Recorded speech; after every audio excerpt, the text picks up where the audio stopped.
Hello, hello, hello, and welcome to Dolphin's Dive on a new PC. Oh yeah. Whoops, what just happened? I moved a window and then everything minimized. Weird. I am figuring things out for the first time on a new PC. But first, I hope you can hear me, and second, I hope you can hear the game. If you cannot hear one or the other, please say something of that nature. As there seems to be no one in chat right now, we'll just see how this stream goes until we get somewhere. But hello and welcome to Dolphin's Dive, the weekly strategically minded Handelabra stream hosted by yours truly, Lou Dolphin. Handelabra believes in civil rights for everyone and in being as inclusive as possible, so any comments or activity actively working against that goal are not welcome and will not be tolerated. You can follow us at Handelabra Games on Twitch and Handelabra on Twitter, Facebook, and YouTube. You can follow me personally at LouDolphin21 on Twitter, and on YouTube and Twitch it's just LouDolphin, no digits. Sentinels of the Multiverse, One Deck Dungeon, and Bottom of the Ninth are available on Steam, iOS, and Android devices, as well as analog, cardboard, ink, and dice. And you can get the games and more info at sentinelsdigital.com or handelabra.com/One Deck Dungeon or Bottom of the Ninth. I keep meaning to say check out Handelabra for that, and then I start with Sentinels Digital because that's the original routine. But hello. This is a new setup for me with this new PC that I have right here. Actually, totally take this webcam. Show you that's actually the reflection of the monitor, but that's the actual PC, and I can actually get this thing to light up if I do this correctly. See, there's a light on the inside now, and I can make it do various things like flash different colors or a strobe effect or a fade.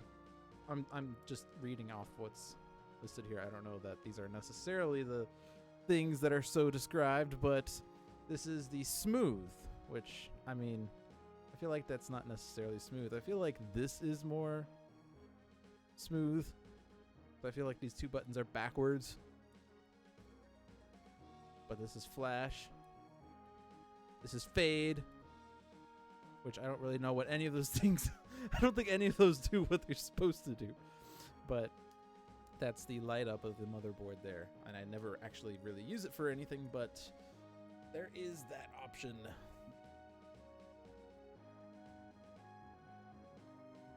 Wah! So yeah, this is a new PC, and so I was hoping for someone to come in here. This is the Handelabra Games chat, and I am streaming on Handelabra Games. I guess no one is around to chat with me for the time being, but hopefully you can hear me and the game well enough.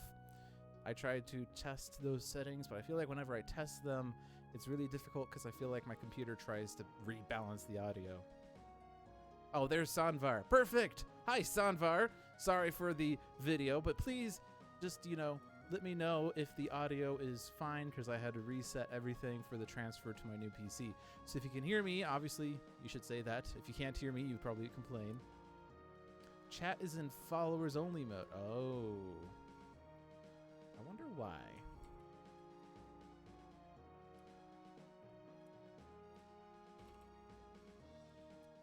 Okay. They turned it off. It might have been due to the listening party or something.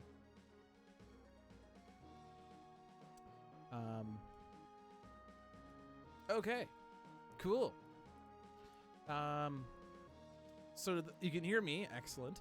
Can you hear the game? Because obviously you need to be able to hear the game for this to be an exciting stream. I mean, my voice should be exciting and everything, but, there is also a game at hand. So while you are answering that, I'll just hit, let's see. We finished Gauntlet mode last time, right? Yeah. Or no, last time we didn't do that. We went to new game. See, this is a new PC because Kalyan is asking about things. I think last time we just hit quick play for pure randomness. But what do we want to do that's not that? And you can see this is totally reset because it's all force bolts and healings except for Kalyana, who's aggression because she does not need healing. I don't know. Do you guys have any preferences on... Oh. Red Cross is calling me because there's a blood emergency apparently. Any preferences on games you want to see here? I'll leave it up to the chat, all 2 of you. If there's anything you want to see done, I'll show you my statistics in case you care about them. Archer, I've only won 2 games with, and I lost 10. Kalyana, I have an Alchemist. I have a perfect streak on. I think Archer is just the worst record I have. And then as far as the dungeons go, I mean, Dragon and Mud Golem have been played the most because those are the difficulty ones. And dungeon-wise, seems like Yeti is the worst. Or no, Lich is the worst because it's 2 to 6 versus 2 to 5. And the number I've rolled the least is 6. Go figure. All right, so Sunverse says go with the Archer for more practice. All right, so we will play with the Archer, and maybe we'll just do solo Archer so we can focus more on her mechanics. Her heroic feat, spend 2 time to roll 2 heroic dice, or 4 time to roll 3 heroic dice. Before checking any other effects, discard 1 of the dice rolled. So I think we played with her last week, and we did it in a team setting, in which case it was to spend 2 time to roll 2 dice. And this cannot be used on boss fights, only for non-boss fights.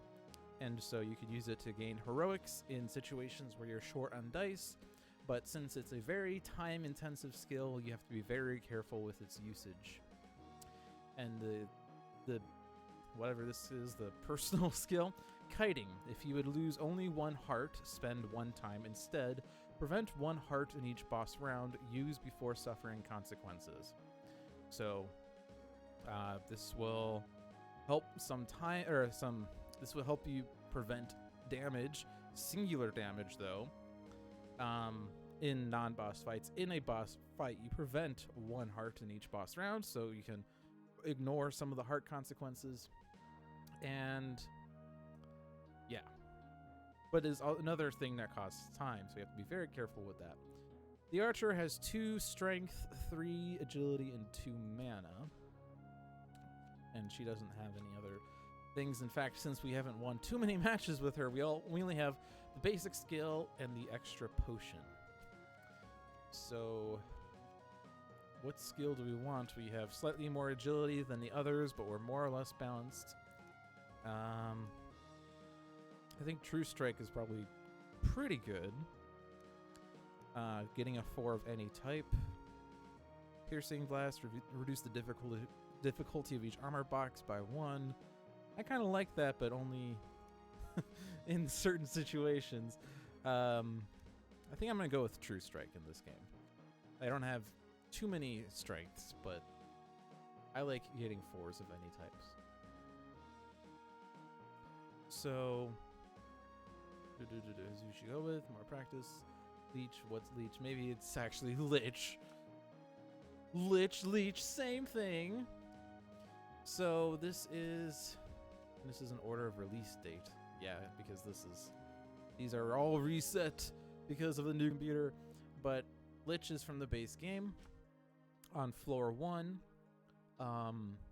the peril encounters, armor 4.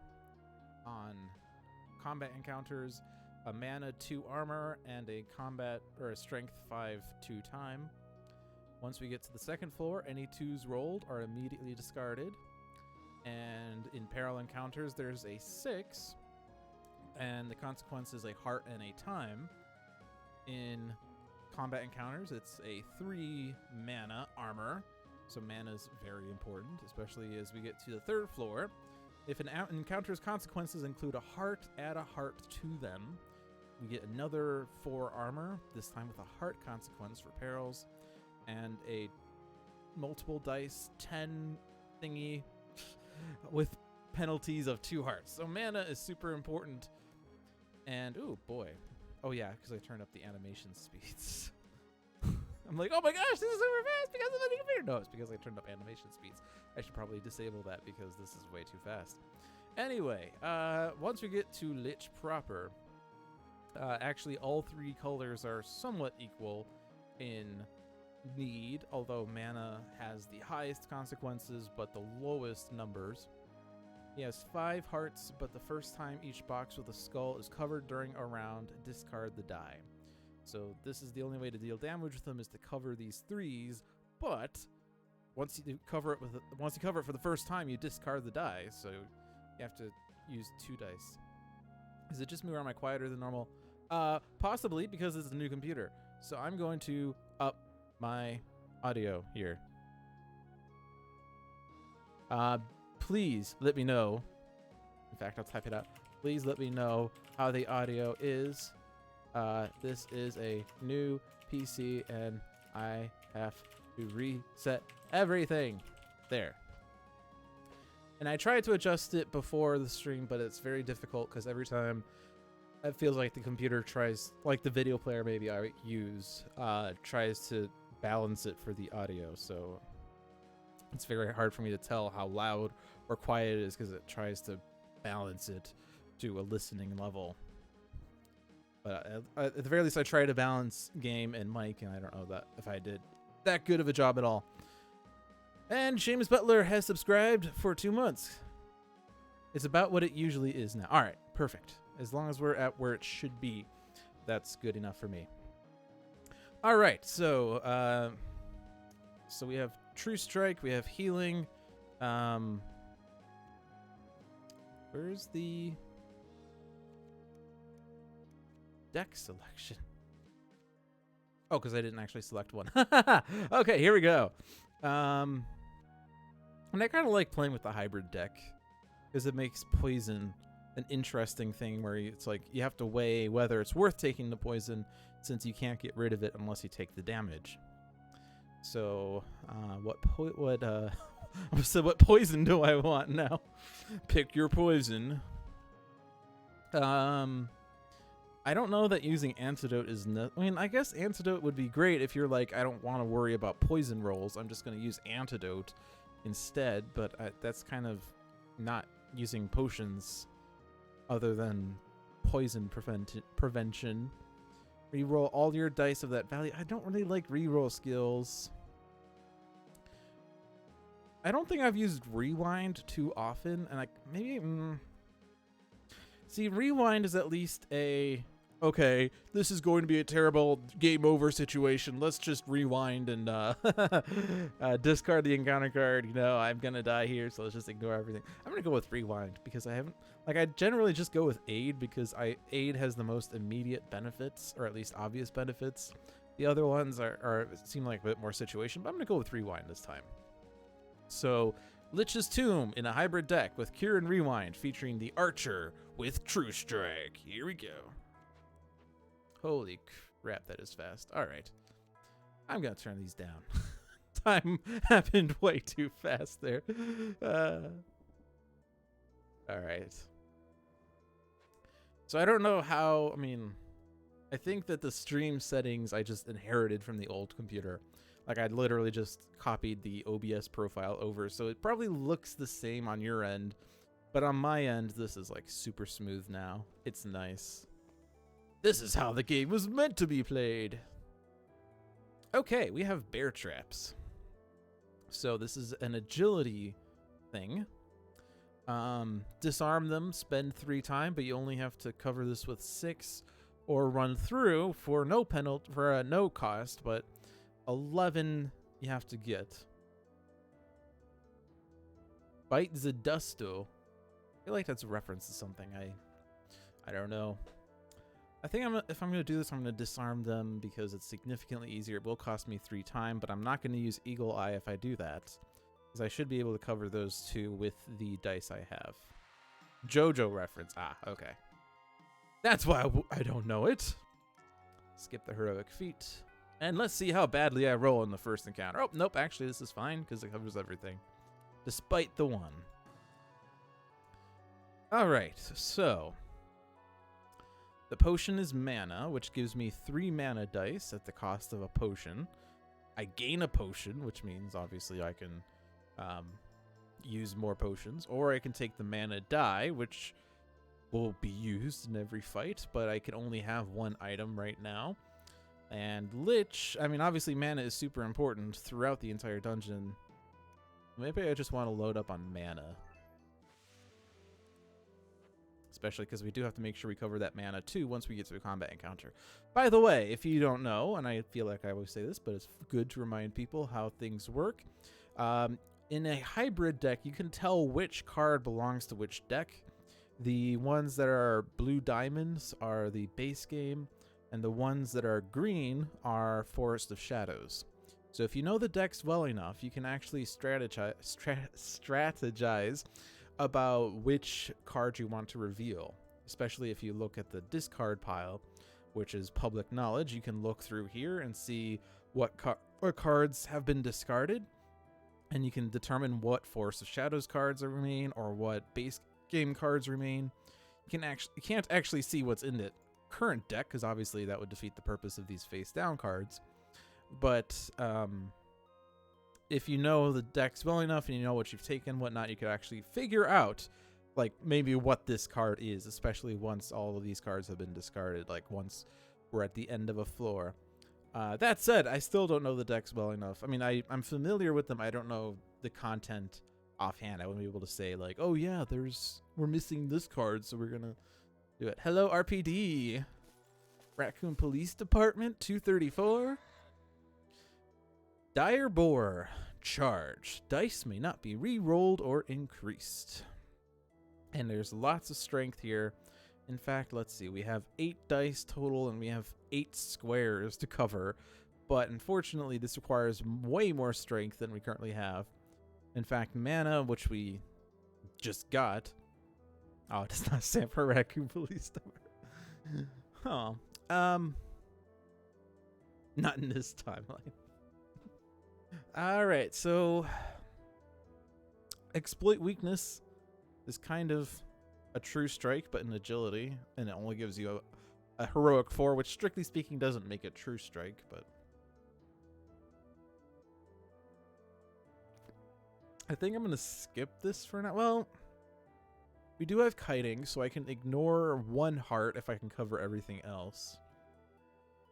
But certainly, I don't know, the combat or the strength dice. I mean, I do have Eagle Eye, and I guess like so. I guess the thing about like if I leave this and I come back later, I'm spending 2 time in penalty. But if I use Eagle Eye, I spend 2 time now to roll 2 heroics, and then getting that extra heroic could mean I get the combat, or I beat the card now. So maybe let's try this. Let's Eagle Eye, spend the 2 time, roll 2 dice, get a 1 and a 4, so obviously we discard the 1, because there's no penalties on dice rolls just yet. And that is kind of, I mean, we do have True Strike, so that's something. Our mana, we at least can cover that. The agility, we can cover the shield. We'll use kiting for sure. True Strike doesn't matter in this case, but we'll get the heroic 4.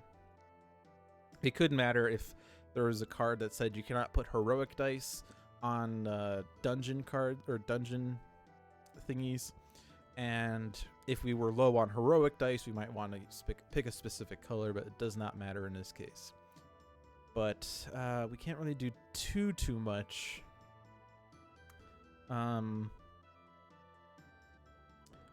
I have to cover the armor, and my strength isn't good enough to do that. This 3 is only good for covering that 3. This 6 is only good for covering 1 of the 5s. So because of kiting, I'm preventing 1 heart of damage right now, which is good, because I can't do anything else here. One of the many split timelines, the Resident Evil 2 remake, introduced with Ghost Survivors. Those are fun. I've been playing a lot of Resident Evil 2 remake. I haven't gotten all of the trophies or achievements just yet, but I have gotten S+s on all characters and all difficulties on all playthroughs, first or second, and I did just recently play through Hunk and Tofu, if you know what that means. If you don't, then don't worry, I'm not going to keep talking about Resident Evil 2, but it is fun. I like it. I mean, this 6 feels like a waste, but I can't really put it anywhere. Like, it can't go on any of these, and my other colors are bad. So, I guess that's it. I mean, if I move, I could stop the poison, but then I take 2 hearts of damage, so kiting does nothing. So I'm just gonna deal with the poison. So we're at the item limit. I could take the experience and get halfway to the heroic. I think I'm gonna take the skill, though. Just so I have more skills. Oh boy, the Wraith. No, it's not the Wraith. Sorry, that's not the Wraith. I saw the outline. I thought it was the Wraith, but then it's the Shadow. Oh boy, the Shadow. Spend time for each skill you use. A 10 armor that's blocked by agility. Lots of mana needed, but the strength not as much, but we do need 2 5s to avoid all those consequences. Though if I resign myself to not covering this 5, it's basically the same as dodging this fight now. It's not Wraith, that's Writhe.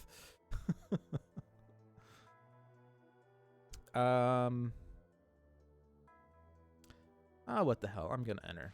I'm gonna risk it for a biscuit. I don't think I'm gonna do the heroic feat. I'm trying to avoid using that unless I feel I really need to. In this fight, probably I really need to, but... Oh boy, look at this.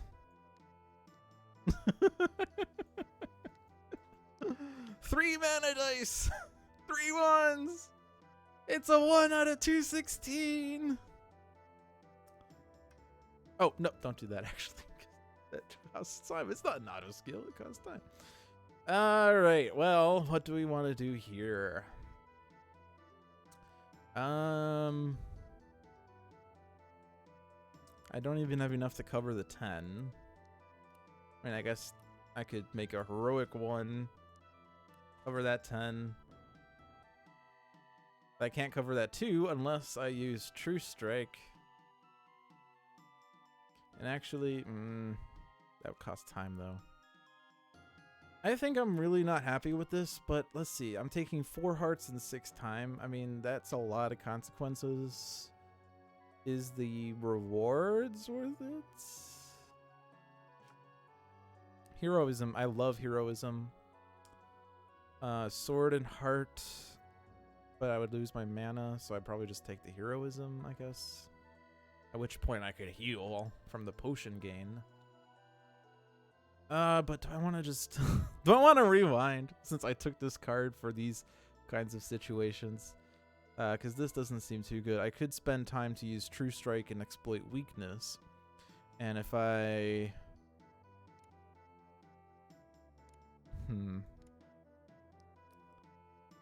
The thing is, I would have to use something in a place I don't want to. Like, I could use this heroic 1 to get a 4 so I can cover the shield there. I could use this one to get a 4, but then I still have to cover this. And I can't really, like, the 4 could only be put on this 3 or 4, and I would be spending way more time just to cut out 1 heart. I think I'm just going to take the opportunity and rewind, because that was a pretty bad roll. So I lost the encounter. I lost my potion. Lost all rewards. If any armor boxes are empty, discard this instead of looting. So this is actually a bit more dangerous. However, there's not too many consequences other than lots of time. So... I just have to make sure I can cover these, which, you know, requires me to roll numbers that aren't 1. We'll enter. I'm actually going to use Eagle Eye this time just to make sure. Just to get that extra push. At 3! Perfect! Yeah, I won't take any damage. I can prevent the damage. Alright, see, that's a mana roll. I can actually work with that mana. And... that covers all the armors, so that's good. That was a 5, so I can't really True Strike for that. I can cover that 4, that's definitely an idea. And I can't do anything about that 5 or 6 currently. Those are strength. The only strength I have is this 6. Or the only strength that matters is this 6, but that's covering the shield, which has to go there.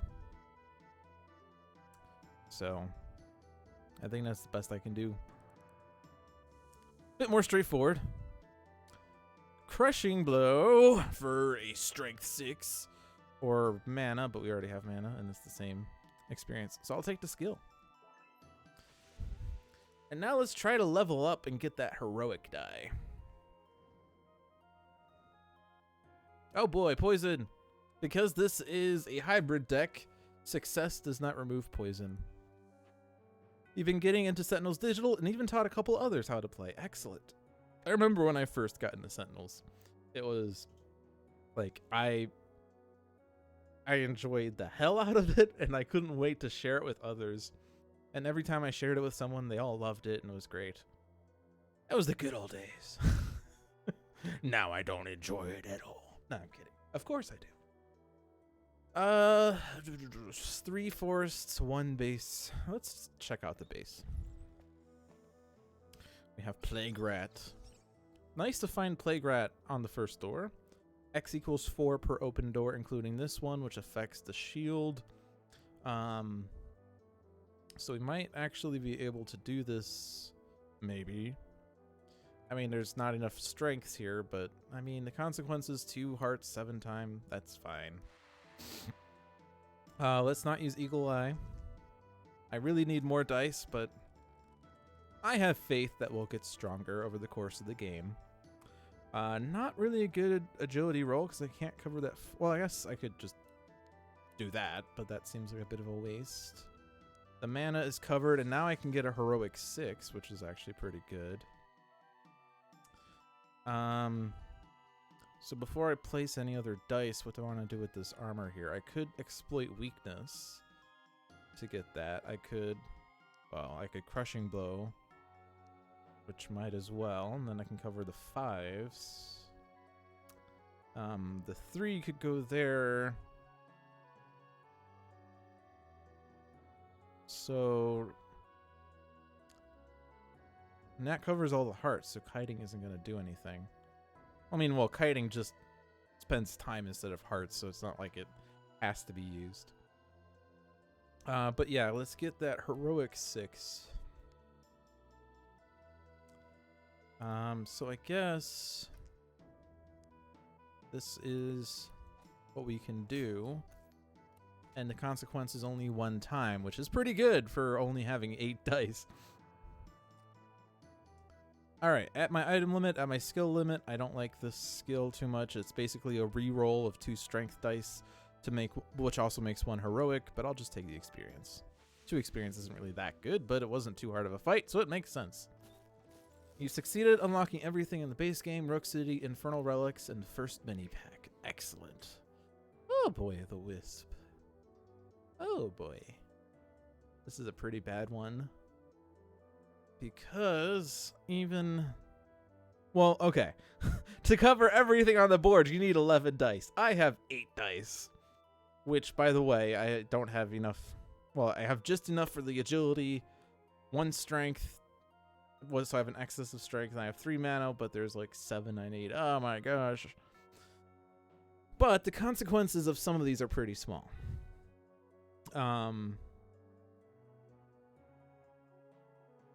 However, it is also only 2 experience, and the piercing potion I don't need for the boss. So I think I'm just not going to bother with this fight. Because after I do the next door, it's going to be the end of the floor, so... And by end, I mean the deck's empty. Okay, Rope Bridge. Bolster, spend 2 time. Or sprint across. I think we'll bolster. And then not use the heroic feat. You really don't want to play another game of Spite for a while. Good news, you don't have to. Oh, Moy. Oh, boy. I can cover the armor. Yay. That's it. I have no potions, so that's it. take the 2 hearts. Time turns into a heart. And I'll take the experience. This is hard. Archer's hard. Okay. Oh, look, it's Cactuar. I mean, Spikealon. I always feel like that's Final Fantasy's Cactuar when I see it. But, I mean, it's not like cactuses are unique to Final Fantasy. Add poison to the consequences for each 5 die on this card. I'm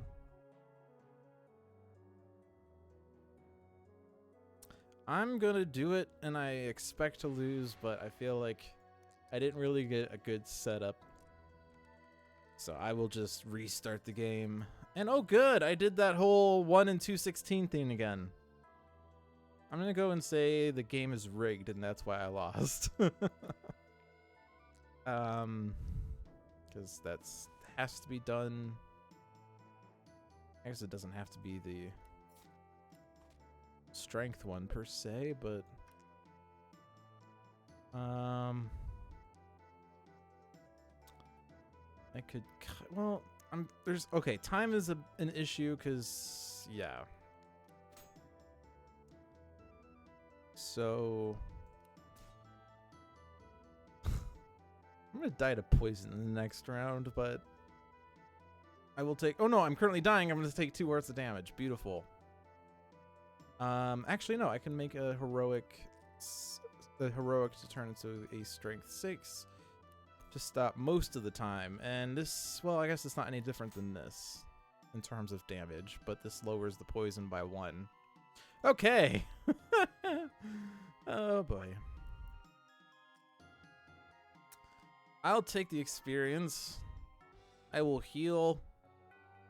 I'll heal a poison to increase the chances that I don't die the next turn, but I will then descend. All right. We're now on floor 2, holding on to this by the skin of our teeth. But here is the roll that decides the game. Is it over? It's over! Well, the good news is we removed a poison. That's the good news. And I earned 2 hexagons. So I feel like, or not hexagons, pentagons. I feel like I don't want to put them on anything that's not a pentagon. So I'm just going to throw it there. So now I could actually, no, I can't actually use combat. I haven't filled that out yet. Okay. Now it's Fearless? Oh, I actually played on Fearless difficulty by accident. Because I set it to Fearless. Oops. Oh, no wonder I lost, because it was on Fearless difficulty. I actually started with one potion token, though, because of Prepared. So that's good to know. I didn't actually know it would count that potion token from healing. Let's set it to Novice, and then we'll try the same match. I've not actually played Novice in a while, but we'll do the same thing. Same setup. But we'll play on Novice so that I start on experience level 2, which gives me an extra heroic die. And an additional potion token in addition to the one that, you know, I actually have now.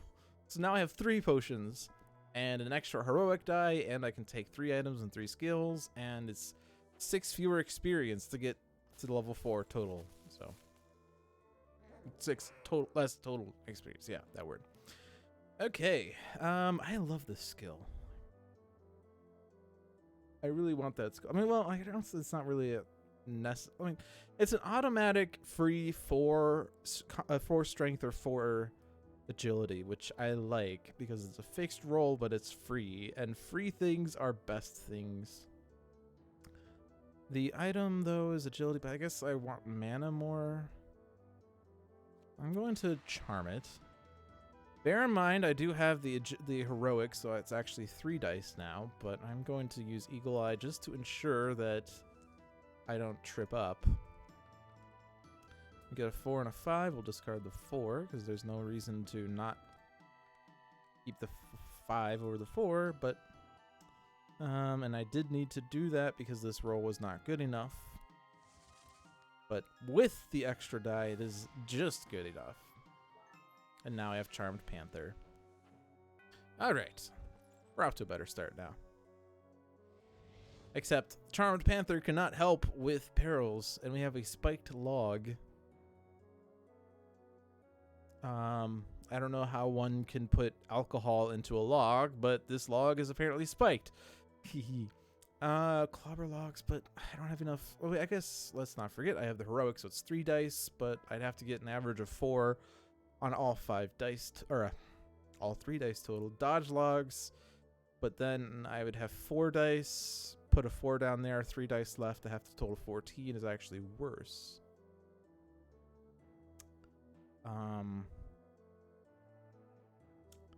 But, I mean, we are on level 2.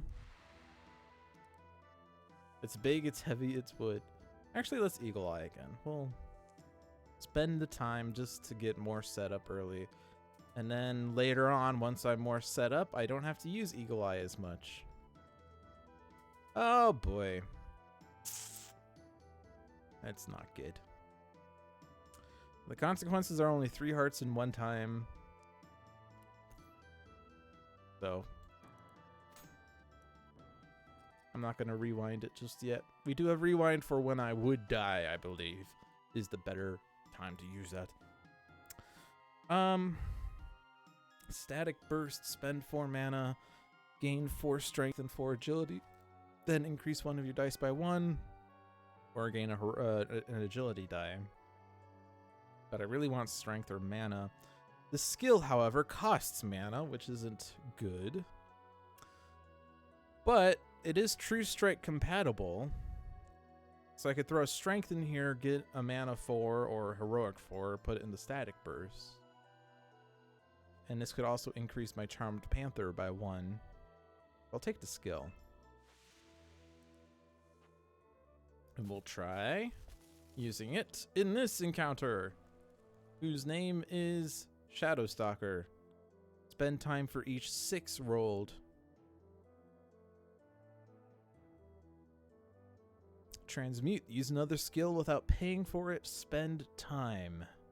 Which means I could get a True Strike or a Static Burst for free / time.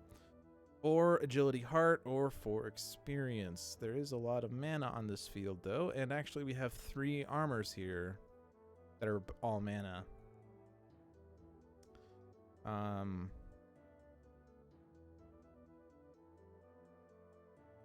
Well, I guess the combination of Charm... Well, never mind. I don't have to say Charmed Panther, but Charmed Panther, True Strike means I'll always have a strength die, but I forgot I always have the 2 strength there. So,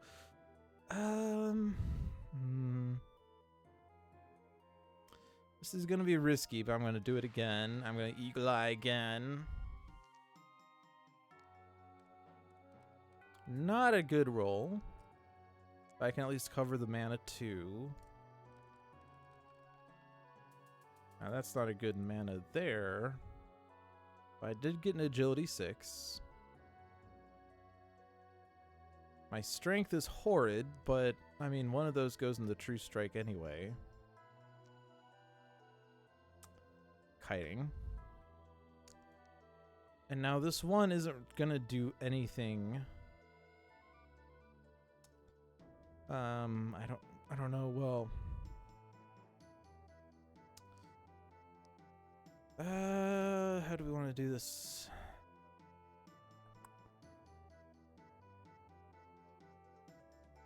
So I could put a total of I could put mana in here that totals at least 4, but it doesn't have to be a 4 die. Like it doesn't have to be this 4, because this die is useless. This die is useless. If I want to put this 3, which otherwise would cover the 2, I could keep the heroic, but that's not going to do me anything. I do have Charmed Panther, and I guess I might as well take the strength from that because I don't need the agility at all. And then I can cover that 4. So, how do we want to proceed from here? Well, probably want to cover one of those, and then that one. And I guess this could increase to a 2 to cover that box. I'll get a 4 strength, 4 agility. But neither of those are actually going to cover anything else.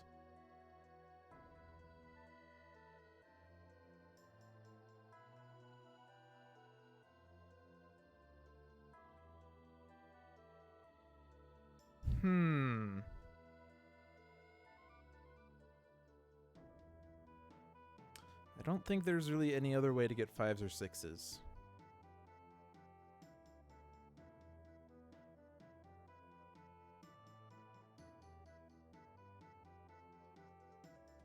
And the issue is I'm actually going to die if I do this. Because even if I cover this 6, there's still 2 hearts of damage and I'm at 3 hearts. So I'd have to cure to not die.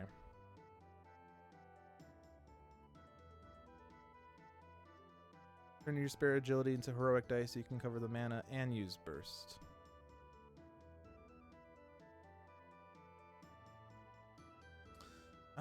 Oh, so yeah, actually, yeah, I've not been using this, so I don't know that this is going to change anything, but just frees up this one. Yay! I don't know what that does, though.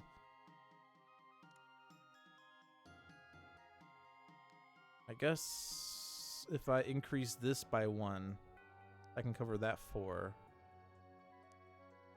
And then with kiting, I'll turn this heart into time.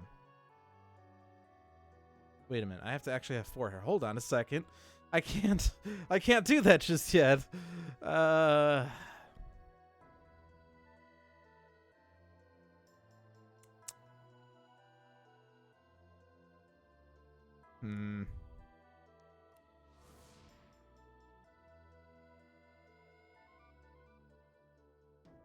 Let's undo for a bit. Let's see if I can figure out something better here.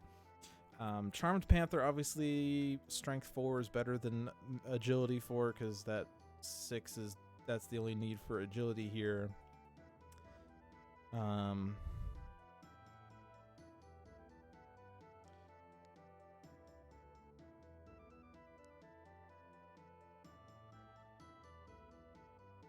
Like, the problem is there's too many mana armors.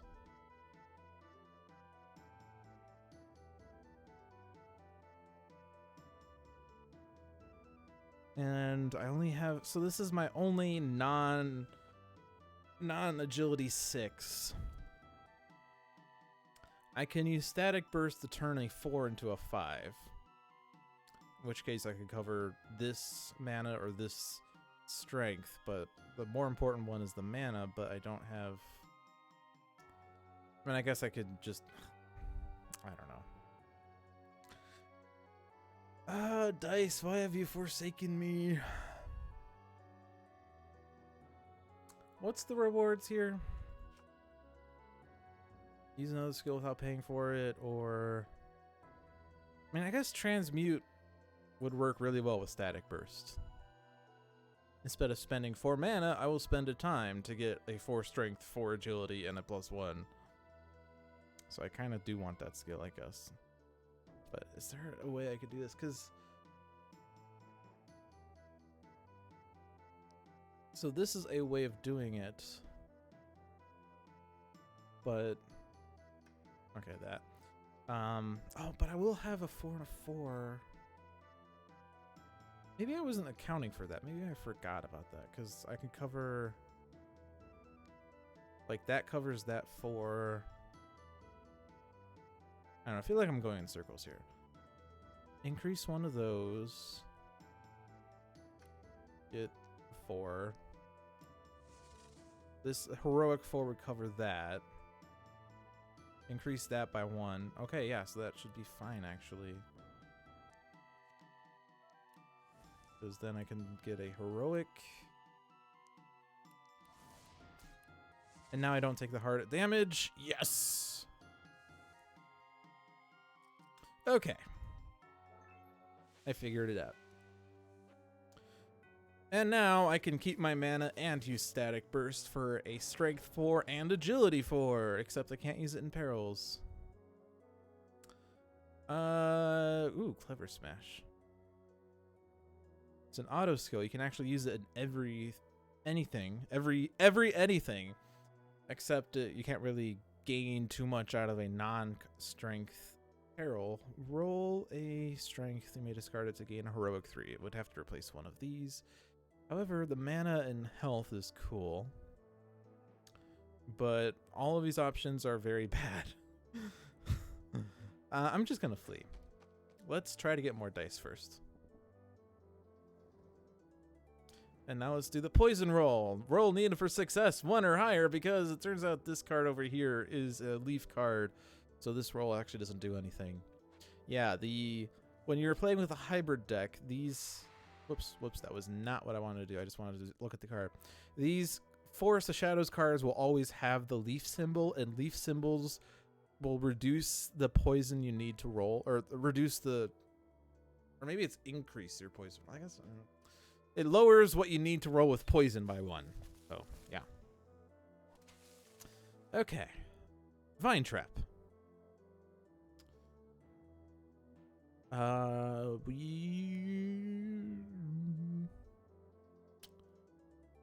Dodge vines we should be able to do. We do have 4 dice.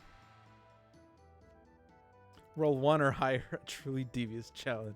I mean, I wouldn't be surprised if I roll 4 dice and somehow one of them falls off the digital table. Considering my luck, I'll somehow find a bug that stops all the dice from doing things. Okay. So this potion is only good for perils, but it lets you roll 2 heroics and discard 1 of them, which means you get to keep the better of the 2.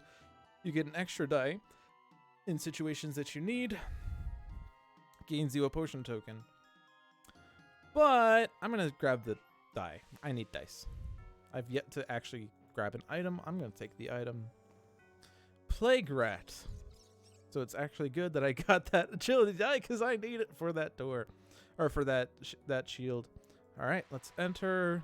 I'm not going to do that. I have Transmute and Static Burst for number needs.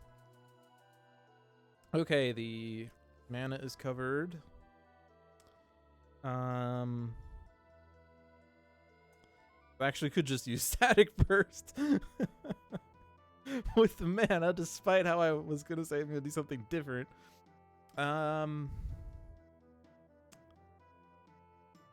Bearing in mind, though, that I do have an increase 1 die by 1 effect. True Strike, I can gain a 4 of any type. Charmed Panther gives me a Strength 4 or an Agility 4. So what's the best means of approach? Well, I want to cover that 3. I'd like to cover that 5. I'd also like to cover one of those 5s. So if I want to make sure I can cover the dice with big numbers, I would need to do those sorts of things. The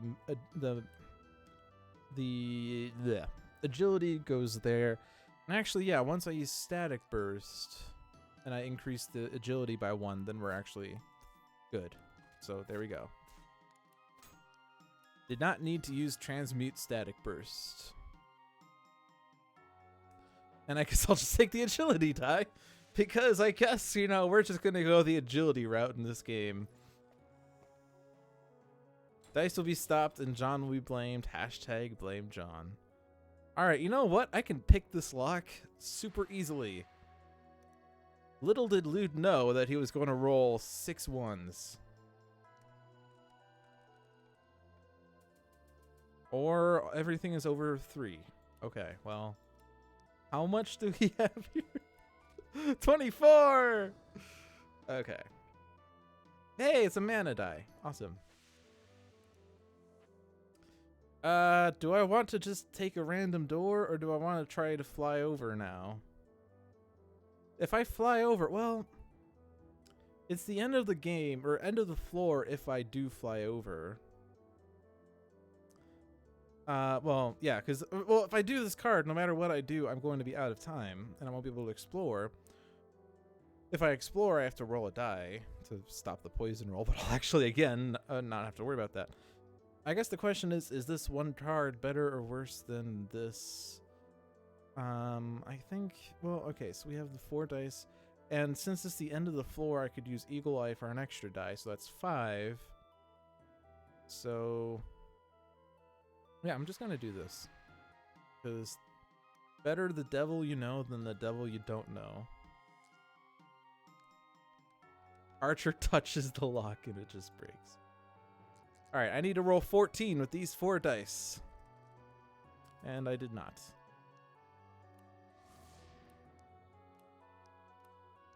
I was just 1 shy. Oh well. 3 hearts, 2 poison. I die. So undo.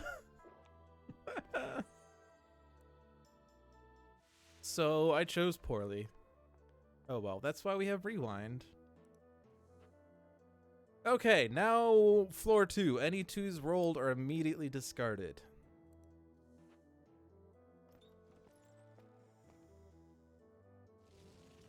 We have the flame statues. And I can dodge them pretty surely. Item limit, skill limit. Yeah, I could change an agility to a mana since I kind of need more of those. We'll dodge them. Skip that. And I did not do it. I can't even cover the 14. Why? Why have you forsaken me, dice? And I'm going to die again, so I'm going to rewind again. Oh boy. This is why I lose as the archer. Because I get bad rolls. It's just the archer. The archer has the worst luck. That's what it comes down to. Alright, we're gonna jump over. And this is gonna work out just fine. Oh boy, I can't cover the 6. Is that good enough? No, we're shy by just 1. Oh my gosh. And again, I would die, so I have to do this. All right, so welcome to floor 2, where we have successfully not done anything except use rewind twice. All right, struggle free for the item, display prowess for the skill. I'm at my limit for both. I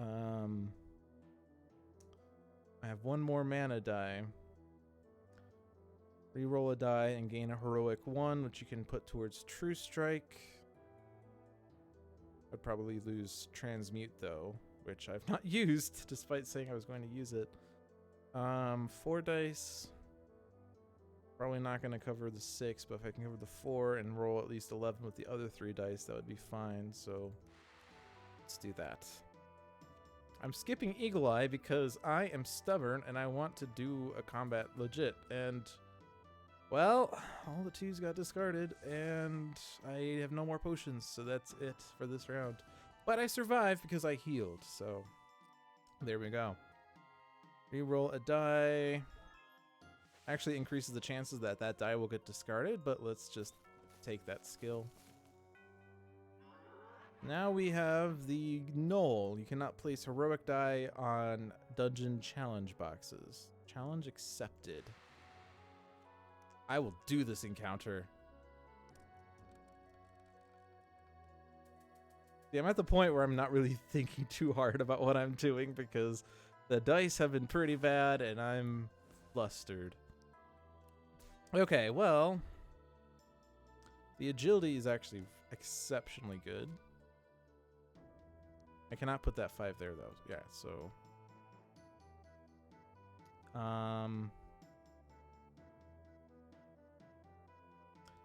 gain a 4.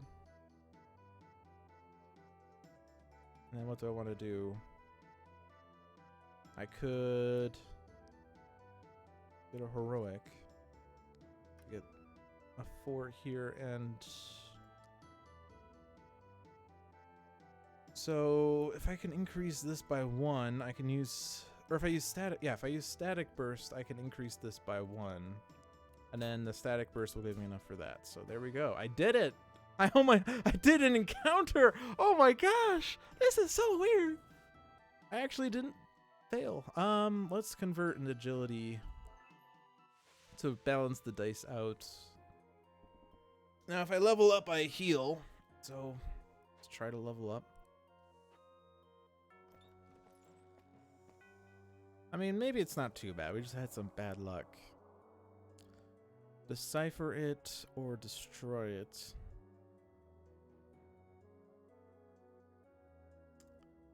You have 4 dice. Okay, I'm gonna use Eagle Eye. I'm gonna decipher it, but I'm gonna use Eagle Eye. Bearing in mind that a 2 gets discarded, but we did not get the 2. And no 2s there. No 6s, though. So I'm dead. Oh, boy. Probably should have thought more about that. Oh, well. Well, it has been an hour. All right. Well, we got one of these, so we'll throw it there.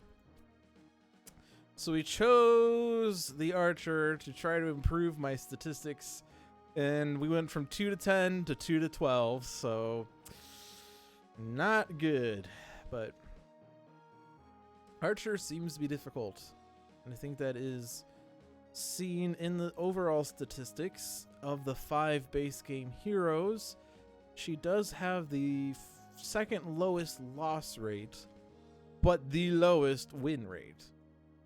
And it looks like the ratio of win to loss as a fraction is lower for Archer than the others.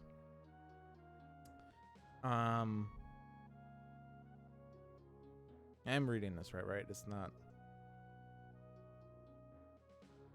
I'm trying to make sure that it's wins on left and losses on right. Because at least for Kaliana, yeah, it says 8 to 0.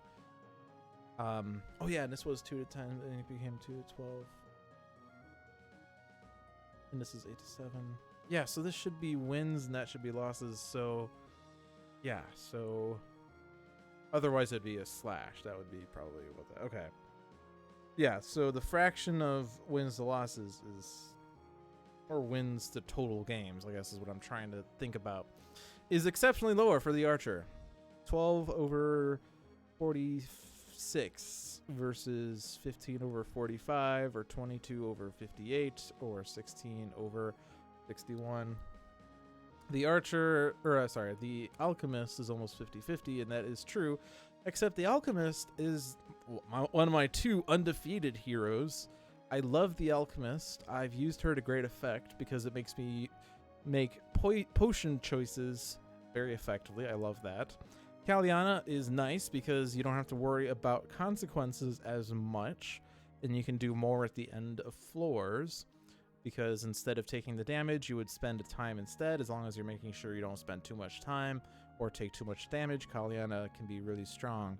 But the archer I've been struggling with, and so I guess I have to work on her and figure out a better way of dealing with her. And the Lich also, I mean, it was probably my fault for choosing the Lich, because it was the... I didn't even reach the Lich. I couldn't even get past the 2nd floor tonight. But the Lich was also one of those that I've had the lowest records on. So I am just going to call that for One Deck Dungeon tonight, which means I'm done here. And I will move on to the Sentinels part of the stream because I want to. So...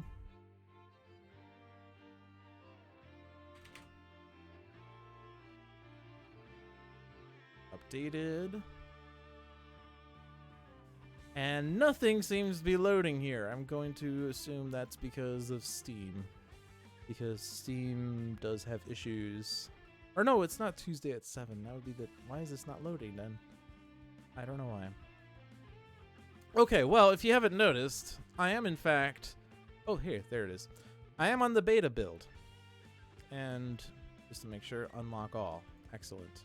X out of that. I am on the beta build. And the reason for that is because we have gotten permission from the developers, Jeremy and John, and Jean-Marc, and Jennifer, and Drista, and Javid, and the new one, whose name I forgot, Jamarin, I think. Yeah, Jamarin. I've gotten permission, and so have the other streamers, to actually show off the new heroes and environments on our streams. And this is sorted by expansion, but I prefer alphabetical. But yes, so it is viewer's choice for the Sentinels, so I will ask the usual question. Who wants to participate in viewer's choice? But the nice thing is you can actually select Akash 3 or Spirit of the Void Akash 3. or Commodora, or Curse of the Black Spot Commodora, or Harpy, or Darkwatch Harpy, or Luminary, or Luminary, Heroic Luminary, I guess is the technical one, or Lifeline, or Blood Mage Lifeline, or Champion Studios in sunny San Alonso, or Fort Adamant, or Meridian Refuge, or Mordengrad. And I forget where the other one was. I passed over it. There's 5, right? Nexus of the Void, right there. It was right next to it, so I missed it. What I cannot do for you, though, is show you Oblivion. That is one that I've been rejected on. But furthermore, I think that if Oblivion was to be a viewer's choice thing, it would be my choice. I will advertise that this will be an Oblivion stream, and you could choose the heroes and environments. The heroes, however, of course, fluctuate as they get incapacitated, but it will not be a choose the villain, or it will not be a classic team or Oblivion question. It'll be, I'm playing Oblivion, choose my setup. So, let me get Notepad open, which, why does it not appear there? Okay, so who wants to participate? Sanvar, Darren 2500, Nabe Shrugs, Team Orchid, and RPD, I will assume, was a vote for participation. So the way this works is that I ask questions like to Sanvar, I ask classic or team. And once Sanvar answers that question,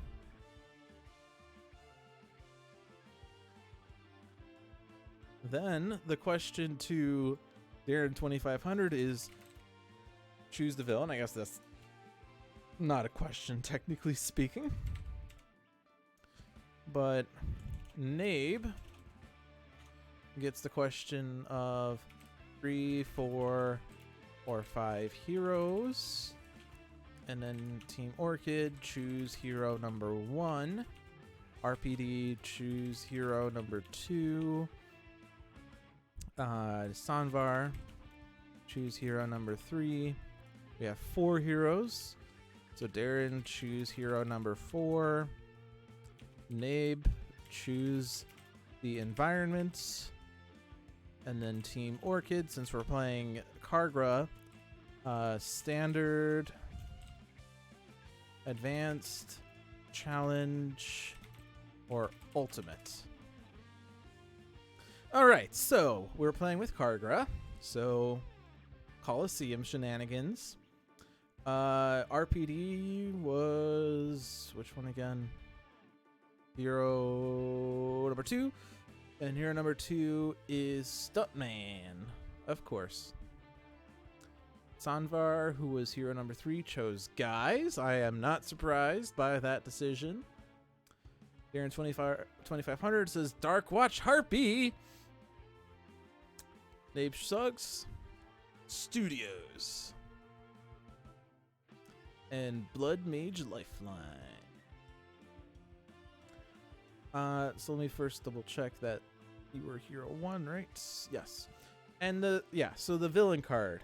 The advanced rule on the front side. At the end of the villain turn, 2 tokens are added to the Bloodsworn favor pool, so they will always be gaining tokens.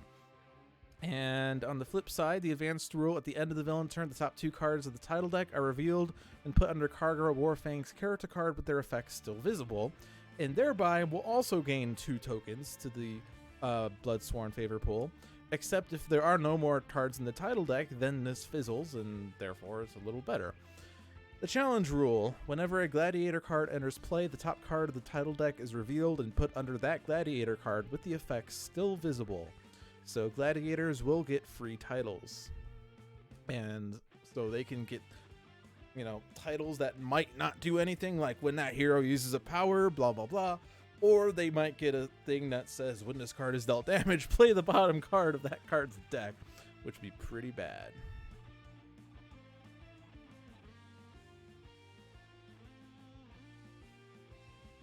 Also, by the way, I don't think anyone's complained, but we have switched to Sentinels. Is the audio better or worse than it was before? I try to make sure the 2 games were balanced between each other, but I could be wrong. Let's just go standard. Okay. So, Kaargra Warfang versus Blood Mage Lifeline, Stuntman, Guise, and Dark Watch the Harpy in Champion Studios.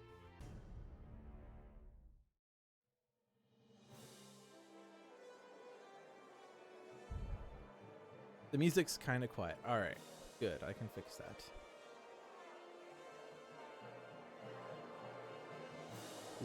I moved that from 3 to 6. You know how that sounds. And also, this is actually the first time I'm hearing this music because I haven't actually listened to the listening party yet. So awesome. Come and fight for my pleasure. Are you worthy combatants? Find out for glory. My blood burns darkly with rich power. I pay the costs myself now. The music's so good. So far, this sounds great. I'm a little sad that we're playing Kaargra, so now it's... You hear the crowd more, a little more than you should than the actual game audio. I guess we could adjust the effects volume a little bit. Because as much as I do like the Bloodsworn Coliseum music, I do kind of want to hear the environment a little more. So we're going to turn the effects down so I can hear the music more. So, Blood Mage Lifeline is starting with a Leyline shift, and I'm going to read these cards out for your benefit and also for mine because I've not played these decks too often. Leyline shift, 1 shot. Lifeline deals himself 1 infernal damage. Discard the top card of each deck. Put the top card of 1 trash into play. Interesting. Repair Leyline, 1 shot. Each hero target regains 1 HP. Each player may draw a card. Play the top card of the environment deck. 1 hero other than Lifeline may use a power. Exciting. Unleash Energy, 1 shot. Lifeline deals himself and each non-hero target 2 energy damage. You may either draw a card or play a card. And Unnatural Upheaval, 1 shot. Destroy up to 3 ongoing cards. Lifeline deals 1 target X infernal damage, where X equals the number of cards destroyed this turn plus 1. So, this sounds interesting because it doesn't just count cards destroyed this way, but cards destroyed this turn. So can we find a way to utilize this to great effect? Well, one way we could do it is to use Unleash Energy, destroy a bunch of gladiators, play Unnatural Upheaval, destroy hero ongoing cards, because Kaargra has no ongoing cards, and then deal a bajillion infernal damage.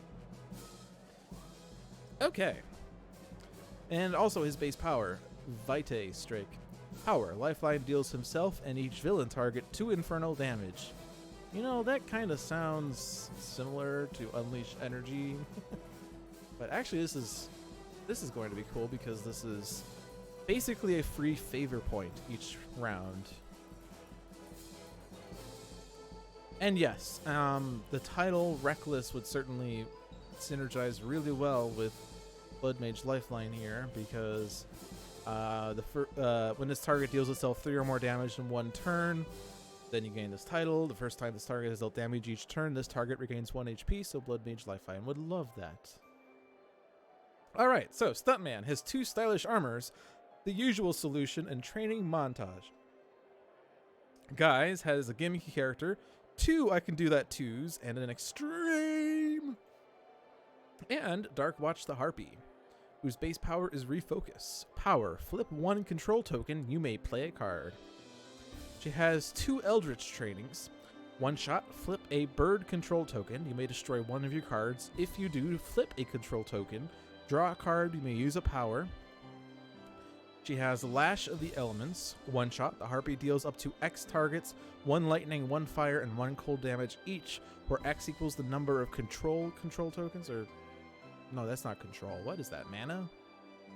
I don't remember what that symbol's actually called. Mana control tokens. And then the Harpy deals herself 1 infernal damage for each bird control token. And then Tenuous Focus. 1 shot, flip a circle control token, draw 2 cards. Reveal the top card of your deck, either play it or discard it. If you discard it, flip a bird token. You probably just call it Arcane. That might actually make sense given Arcane Explosion. I mean, Yeah, we'll call it Arcane. So, yeah, attention focus up an Arcane token, draw 2 cards, reveal the top card of your deck, play it or discard it, and then, yeah. Okay, so, if you're unfamiliar with the Harpy from the Oblivion deck, she has 5 control tokens, and she starts with 3 Arcane and 2 Bird. And I don't remember if it's the same for both variants or if it's always that way, or if it changes for the variants or if it's the same for both. But she starts with 3 Arcane and 2 Birds, and as you can see on these cards, a lot of them involve flipping, and this one involves doing things based on which ones are flipped up, and there are various ways she can gain or lose those things. She's always that way. Okay. So she always starts with 3 Arcane and 2 Bird. So, if we want to use Lash of the Elements to great effect, we obviously want to have more Arcane and fewer Birds, but there are other cards that might work the other way around.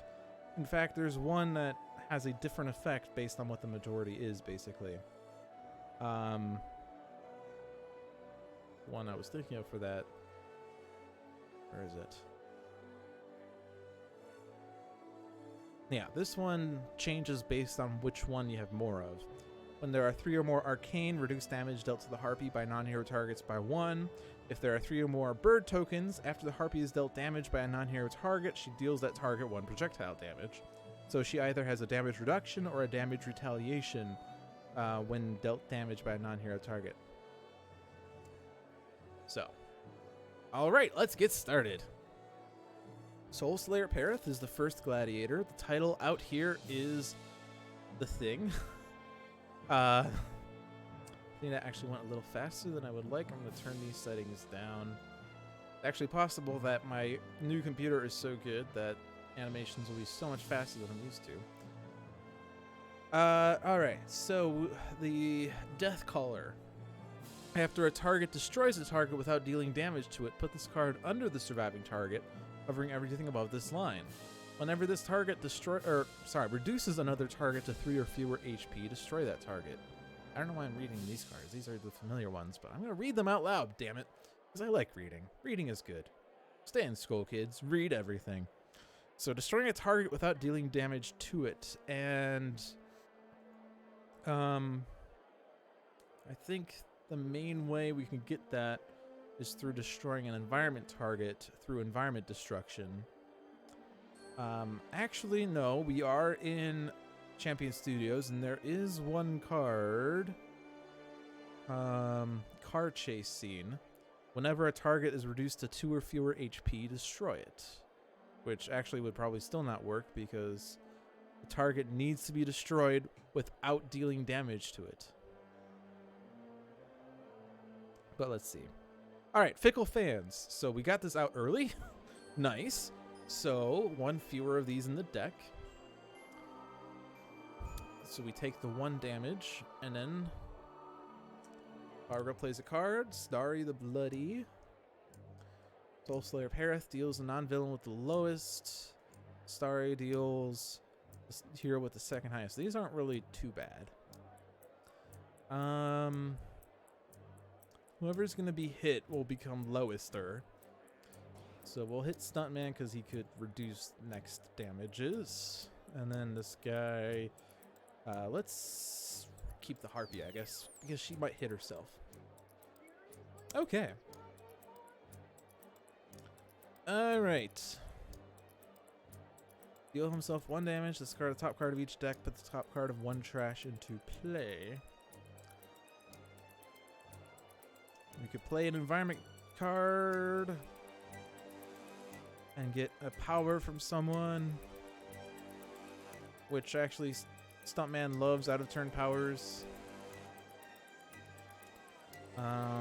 Unleashed Energy we said we were going to hold on to in case we can get the title. And Unnatural Upheaval, but there's no cards we can destroy with that. So let's do Leyline Shift. And if you discard a card from the title deck, it actually doesn't really do much of anything. Whenever a title card is discarded, shuffle it into the title deck. So really, I'm going to do this But then it shuffles the title deck, so like nothing actually happened. But we'll discard the rest. And so the cards that we got, the ones that we should take a look at, Alien Arcana, Ongoing. The first time an ongoing card other than this one enters Lifeline's play area each turn, draw a card. At the end of your turn, Lifeline deals one target 1 infernal damage. Yay, free damage! Hugin and Munin! Ah! Avian Companions. If there are 3 or more bird control tokens, increase projectile damage dealt by the Harpy by 1. At the end of your turn, either flip a control token or this card deals 1 target 2 projectile damage. I love Hugin and Munin, they're so cute.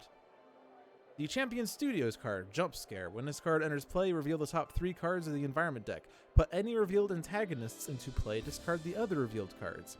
At the end of the environment turn, each hero character card deals itself 1 psychic damage, then shuffle this card and the environment trash into the environment deck.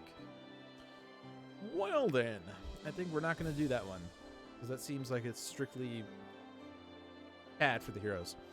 Bloodsworn Judgment, destroy cards, and then put a title under a villain. No, we're not doing that. So, I like Alien Arcana, I like Hugin and Munin. Lembuscade is also cool. And then Sandra would be mad if I didn't mention what I found, but I think I'm going to put Hugin and Munin out. I like this part of this song, it's cool.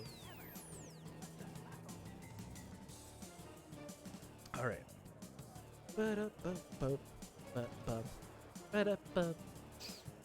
Okay. So this gives us a token because we dealt 2 damage to multiple non-hero targets. Alright, so now training montage, you could play an ongoing card. I think I want to put Stylish Armor out though, because I'm oh so stylish. And I don't. Neither of these are really that bad, but Soul Slayer is going to be targeting Hugin and Munin, which is a good or bad thing, I guess, because it's not hitting the actual heroes. This one will hit actual heroes, but Soul Slayer could kill Hugin and Munin and therefore gain a favor point. So I'm going to take out Starry, and then guys.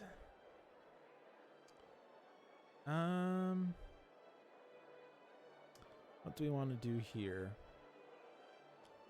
Gimmicky character, well, I mean, we already got Hugin and Munin, which is the only hero target in these decks.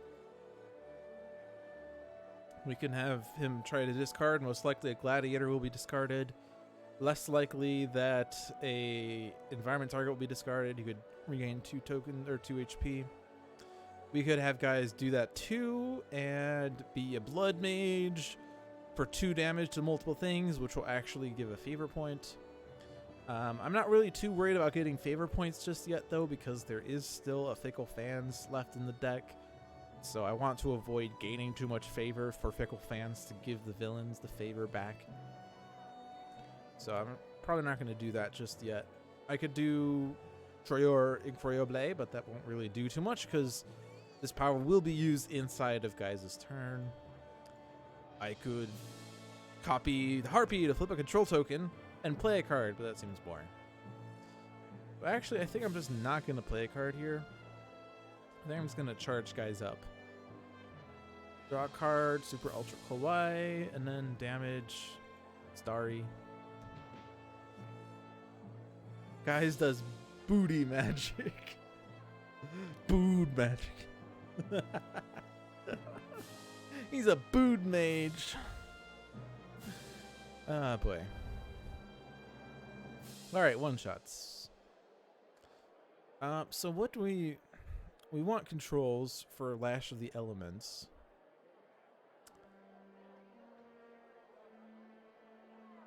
So I don't want to flip controls. Flip a ooh. I could destroy Hugin and Munin. I will destroy a target without dealing damage to it by destroying my Hugin and Munin. Good plan or best plan? And then by doing that, I could flip a control token. I don't really have much, like Eldritch training. I don't really need to do all of these effects though. Yeah, we'll do it. I will destroy huge and immune in. Oh, I destroyed a card without dealing damage to it. All right, and now we have Reckless. So Lifeline can get this. I may... Oh, no, I have to. Okay, no, I have to. I have to. That was not the one I wanted to flip, though. Well... do I actually... Oh, I could play Harpy Hex. Yes. So, yeah, I could... I'll flip a bird, right? I want birds. I want controls. Yes. Controls! Flip a bird! As bad as it sounds. I'm sure that's been commented on so much. Okay.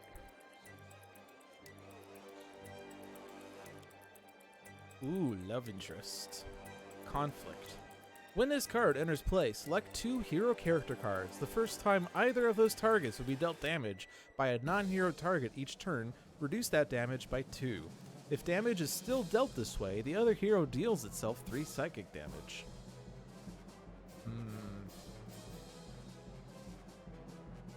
That actually will lead to Reckless, actually.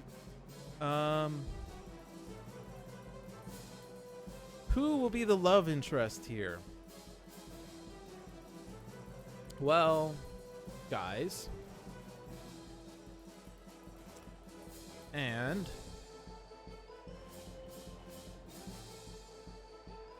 I think I can ship Guise and Stuntman.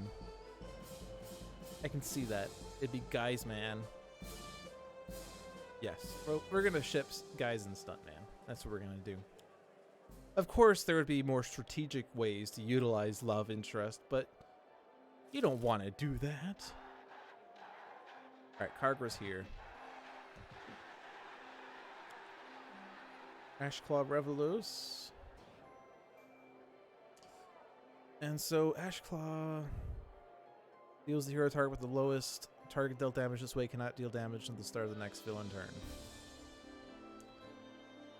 By the way, these are love interests. Except it's not displaying the damage correctly because it's 2 damage but being reduced by 2, so it should be 0. So it's not displaying correctly. That sounds like a bug. And since this is the beta build, I can actually report it. But is that a known bug or is that...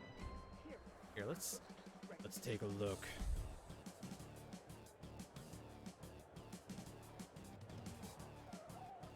Gotta log into Trello first, which needs a password. Which I don't... Oh, yeah, that is it. Okay, cool. We all know Stuntman's true love is his reflection in the mirror, so Guise's power is about as close as his team gets. Alright, so let's see.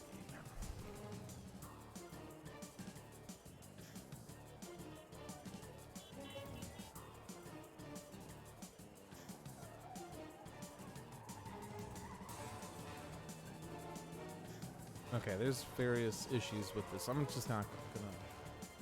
I think it's already being looked at. So, so what does this mean? The first time either of those would be dealt damage, reduce it. So it's Ashclaw is gonna go and hit Blood Mage, but that's not gonna actually... Oh no, Blood Mage can't deal damage. No. Well, this choice doesn't matter really. So Lifeline cannot deal damage. You're loving that each hero has a different background for this environment. That's true of every environment.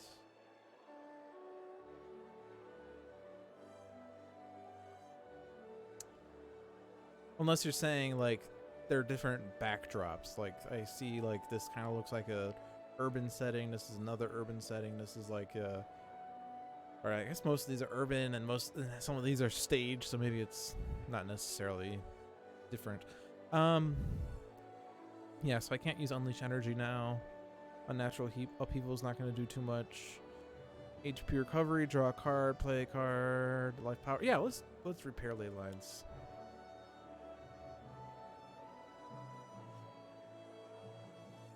More cards, more problems.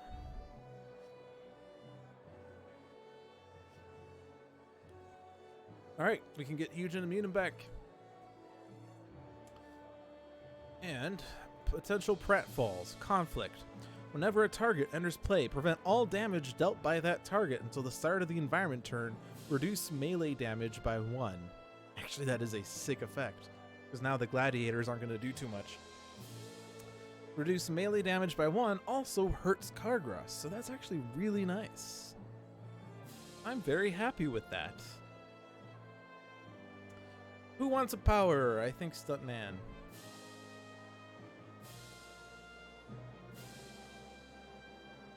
And Rash Claw Avalos is going to be a nuisance, but I gotta get rid of Kaargra, like, in order to win the game. Oh, by the way, Chaos Lord is in play. When a player plays 3 cards in 1 turn, do stuff. So I could have had Lifeline play 2 cards, but he does not have enough cards to do that. So that's not gonna be a thing. I don't think Stuntman could do it. He could play Training Montage, but he'll only be able to play 2 cards total. Guise could easily do it, though. Guise with Chaos Lord could be fun. But we could also get Harpy to get it, but Harpy is a bit more, like, chaotic, so... Yeah, Action Hero Stuntman would be able to get it super easily. I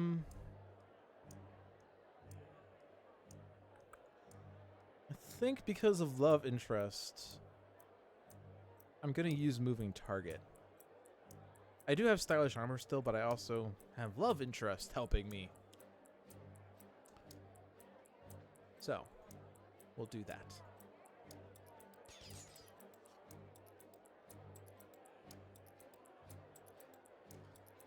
Okay. So if I want to get Chaos Lord, I'm going to need to, well, actually there's many ways I could do it. I was going to say I need to play Super Ultra Kawaii and then use his power to play something. But actually, we have a lot of means of doing this. We could play Gimmicky Character, followed by, well, I guess that's not really going to do too much. Because I can't say cheese on anything to play an extra card.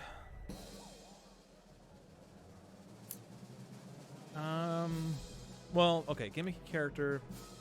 Discard a title deck. Title deck shuffles anyway. Gained 2. So Impassable Andelin was discarded. And Zorm, Antagonist. The first time a conflict is discarded each turn, this card deals the hero target with the highest HP 2 projectile damage. At the end of the environment turn, this card deals the hero target with the highest HP 4 melee damage, reduced by 1. Lifeline discarded. Haunting Memories, 1-shot. Lifeline deals himself 2 psychic damage. Move up to 3 cards from your trash to your hand. And Harpy discarded a Flock's Care, which I read because it was the one that matters about things. Yeah, so those were the ones discarded. So now, I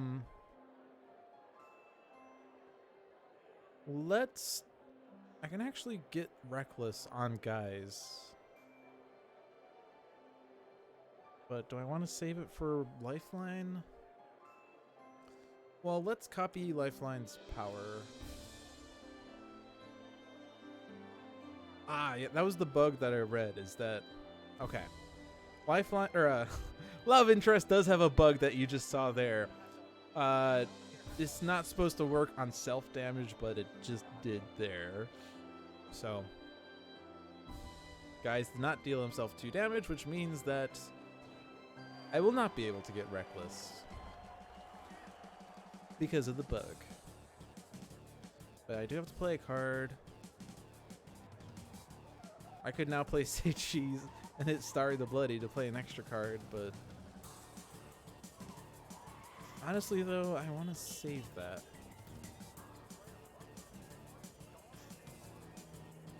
Well, actually, I'm just going to play it, but I'm not going to hit Starry with it because I want to hit Kaargra. Oh, and his damage is reduced as well. Okay, well. Oh well. Guise does have the thing with the stuff. So, Magical Bequest. You may draw a card or play one ongoing card, flip a bird control token. So, if I want to utilize Lash of the Elements to max effect, I need to not use this power. But I could play this, discard a card to draw a card. I could try to get Huge and Immunin back. And Huge and Immunin, 3 or more birds, increase projectile damage. I only have 1. Guise did get a title, though. He got the Chaos Lord. He just didn't get Reckless.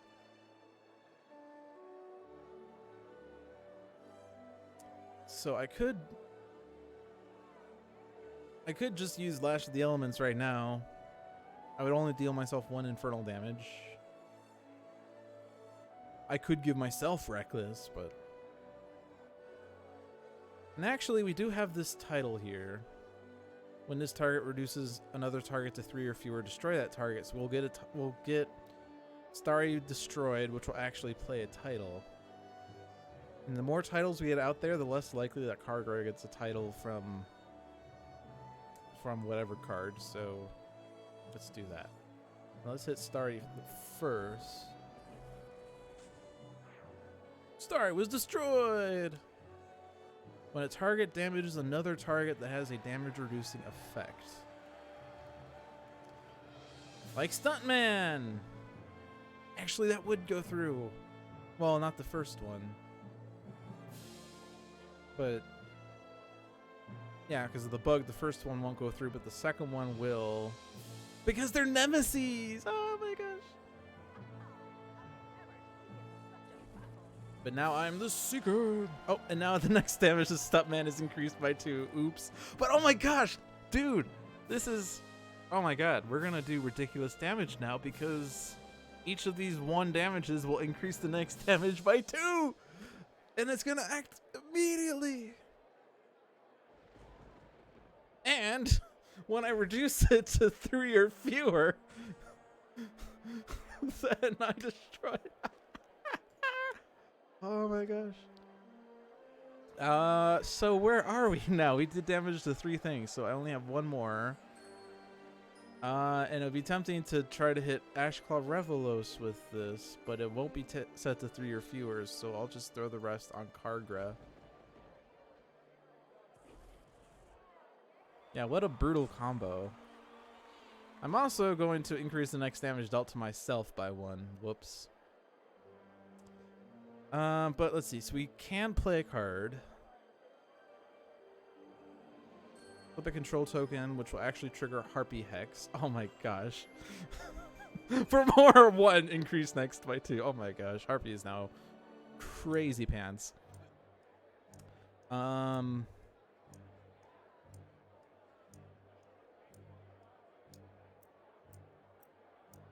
of the Flock. So... oh boy. I just now want to do all the things. If Harpy had hit herself with that last one, she would have gotten that new title. Well, no, because each of those damages were considered as a single source. Because it's basically per target as opposed to per damage instance. So you have to be dealt damage by 4 different targets, basically. But this would also be ridiculous right now. Yeah, let's call the Flock. So actually, let's play. Let's flip a control because now I want to have birds. I flipped a token, so I'll hit Kaargra. I'll call the flock. Search my trash. Huge immunity cannot deal damage. Oh no! Deal damage to other things. Increase the next damage dealt to them by 2. Alright. Oh, and I got another one! Oh boy! Alright, now I want birds again. Or I want controls again. Oh no, I did that wrong. I keep hitting the one I want more of. I'm gonna flip a bird. And then... This is ridiculous. Unfortunately, there could still be a oh boy, stunt double. There could still be a thingamabobber with a doohickey that moves the tokens. Fickle Fans! Alright, so Fickle Fans is gone. That's the good news. Stunt double, by the way. The first time any hero target will be dealt damage by a villain target each turn, he may redirect that damage to this card. If this card is reduced to 0 or fewer HP, each player discards 2 cards. But you know what Stuntman loves to redirect damage from him? This is not Stuntman, though. This is Guise. But they're love interests. And furthermore, potential pratfall. But that will take it down to 1. And then the second highest, which would be a tie between Guise and Harpy. So, actually no, I'll hit. Guise wants to be hit. Also, wait. Oh. Okay, I don't know. Love interest should have done something. But where did I? So what did I just? Should have paid attention. We got Total Beefcake and Retcon.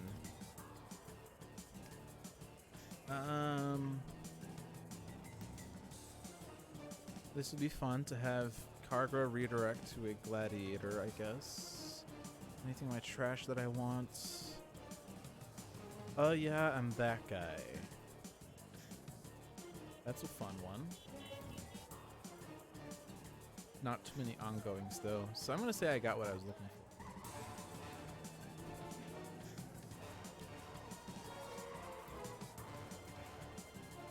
Turrigon Rex cannot deal damage. Huge Immunity cannot deal damage. Okay. And yeah, I'm not sure what happened with the love interest thing, but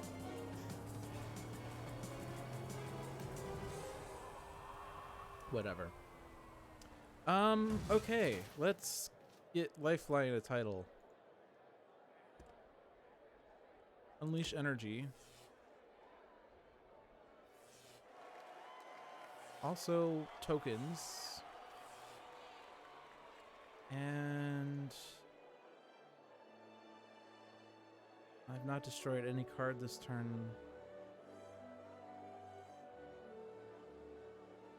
Let's do Repair Leyline.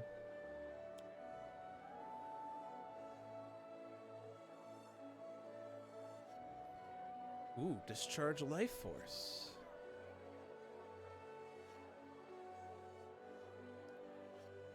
Mystical Outburst. Jump Scare. Which got us no conflicts. Okay. One hero other than Lifeline may use a power. Oh! Harpy wants to use a power. We're gonna flip a bird. Deal damage to Kaargra. And then we're going to play Lash of the Elements. Yeah! Now before I do this, I can certainly destroy things. I could even destroy Stunt Double without actually reducing it to 0. In fact, well, I guess I don't have to.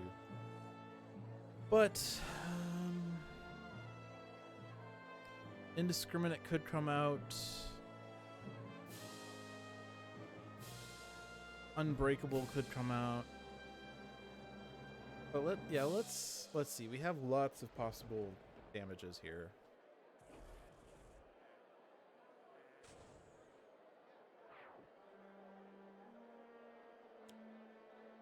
Living Weapon.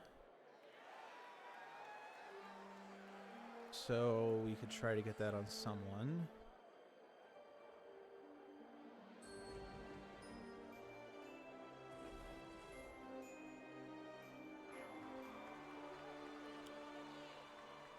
Okay, Unbreakable's actually gonna trigger, but I could...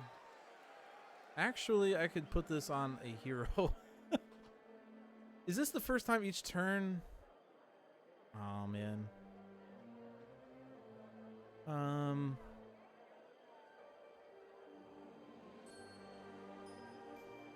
I could hit Huge and Immune with this. Just to give it to them. That'd be weird, though.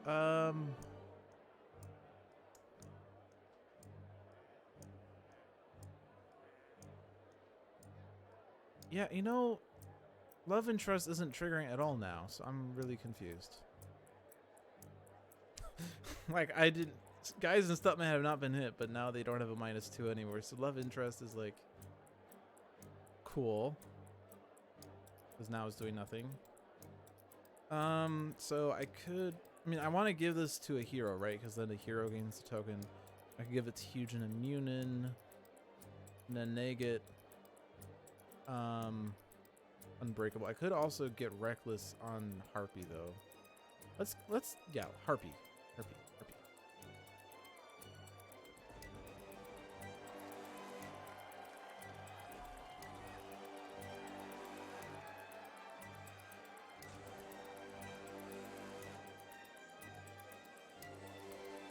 So Kaargra's gonna get flipped. Okay. Let's do that. But now bear in mind that if I destroy Trigon Rex now, then Kaargra is going to re-enter the game, basically. She could also re-enter the game from Get Back in There. Which is like, you know, a 1 in 3 chance of coming out anyway, but... Yeah, this is Lifeline's turn, by the way. There's...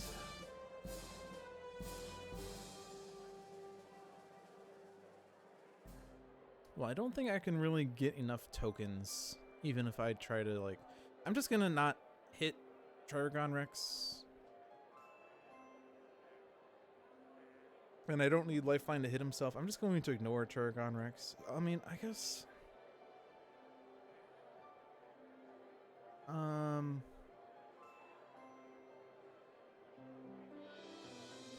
None of the heroes have been dealt damage by more than one source. I guess I could have give Harpy the champion, but whatever. Destroy a target using their innate power. I'm not going to do that. And by the way, this card is going to be really sick. Cosmic Immolation, ongoing. Increased damage dealt by Lifeline by 2. Increased damage dealt to Lifeline by non-hero targets by 2. At the start of your turn, you may destroy this card. If you do not, you may draw a card. Which, you know, by the way, his base power deals each villain target 2 infernal damage. Increased by 2, that's like free tokens. 4 tokens per, or 4 damage per target dealt damage. And that's a token. Hey, Sparky Wolf, how are you doing? We are kind of being ridiculous here.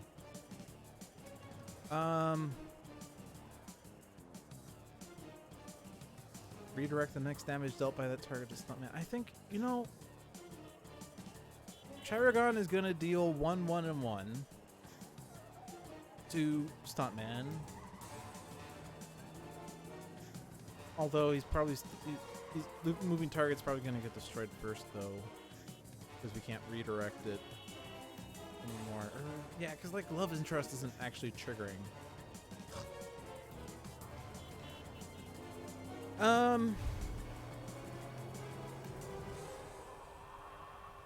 Let's put out Lance Flammies.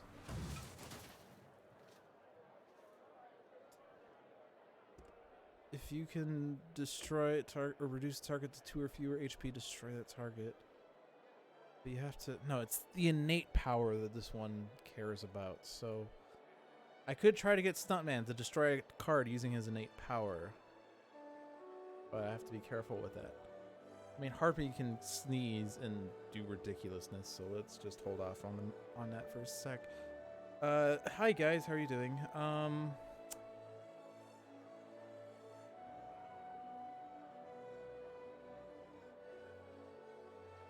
Wait, no, wait, Kaargra's not in play anymore. What was I worried about? I was thinking Kaargra was gonna deal 4 damage to Stuntman, but he's not. She's not. Unless she re-enters play, but whatever.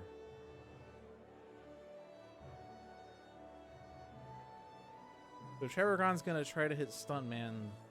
Stuntman reduces it to 0 each time. And because of moving target, he can use a power. But, yeah. I don't think there's really...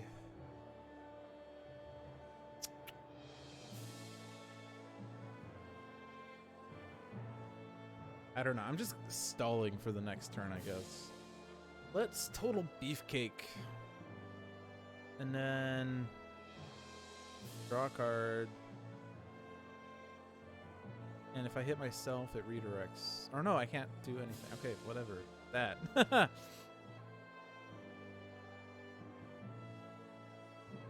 Okay. Hi, Harpy. How are you doing?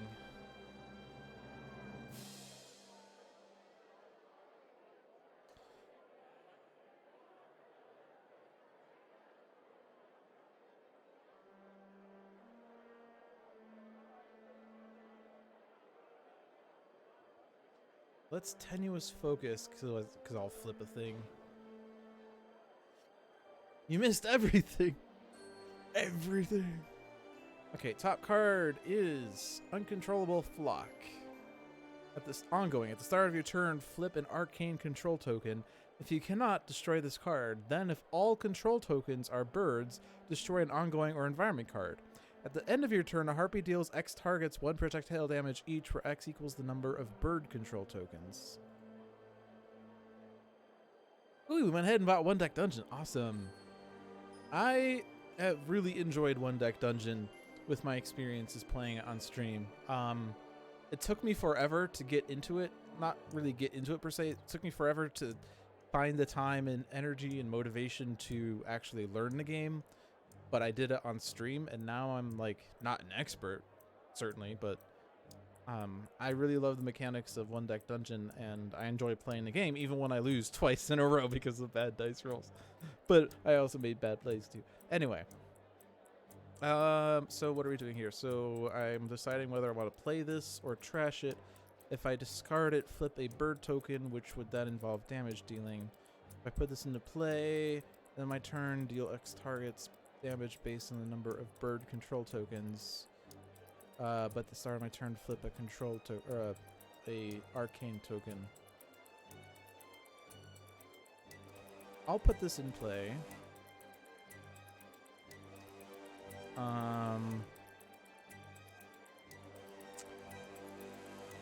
Yeah, let's flip a token.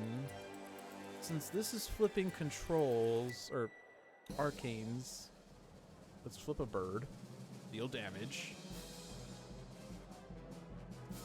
And then let's put out Magical Bequest. And Harpy Hex is already in play, so I'm going to discard that. And get an Arcane Explosion. So Arcane Explosion is kind of like the Oblivion from Night Mist's deck. The Harpy deals each non-hero target infernal damage equal to the number of arcane control tokens.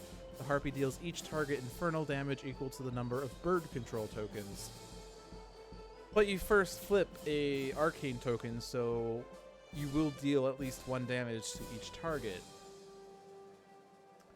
But apparently we're very set up for this because we'll deal maximum damage to the villains and minimal damage to the heroes. So let's not flip a control token, as fun as that is. Let's just deal a target 2 projectile damage, except you cannot deal damage. That's fine. Car chase scene. Conflict. All melee damage is converted to projectile damage. Whenever a target is reduced to 2 or fewer HP, destroy it. which actually means that potential pratfalls are now not 100% effective. Each hero character card deals itself 1 psychic damage, except redirects. And I don't know what else. Which titles does she have? What titles doesn't she have? I'll show you in a second. Stone Jaw. So that is going to actually almost immediately do a thing. Alright, so Harpy's titles are Deathcaller. Whenever this target reduces another target to 3 or fewer HP, destroy that target. The Seeker. When this target deals damage to a target, increase the next damage dealt to that target by 2. Reckless. The first time this target is dealt damage each turn, this target regains 1 HP.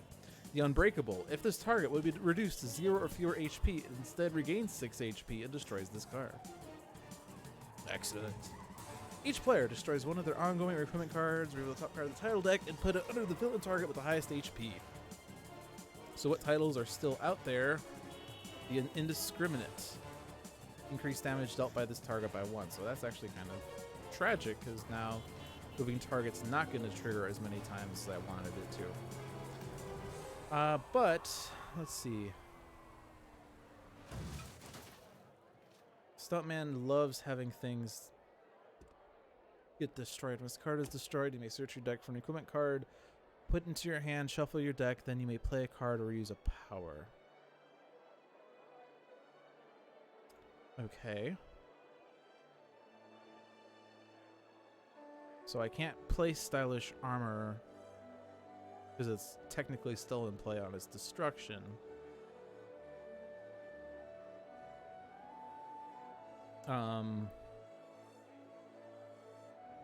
But yeah, so Stuntman will definitely destroy Stylish Armor because that's the only retaliation one.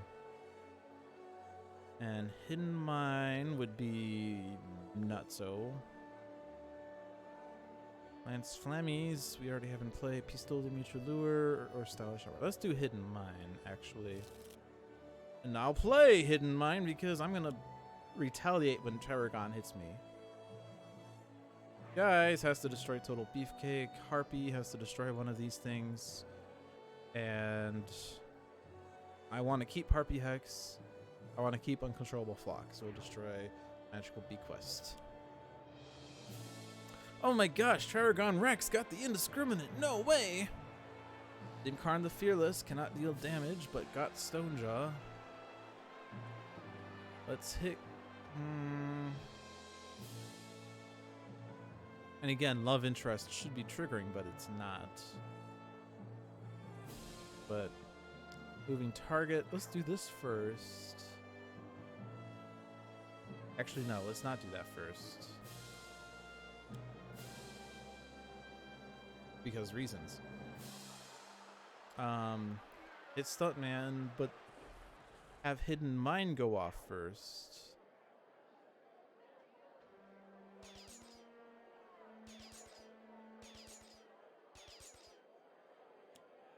Oh yeah, and then this goes off. 2 gritty reboots. Okay. Let's, cause he's gonna do 3, right? Yeah, so we don't want to, because when you hit Dimkarn, he becomes immune to damage for the rest of the current turn. So let's hit Paragon with this. Woo!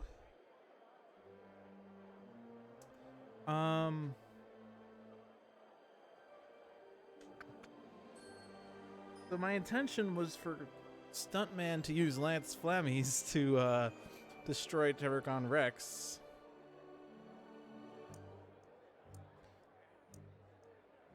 But I could probably set it up for him to get the Indiscriminate instead, or not the Indiscriminate, the Living Weapon.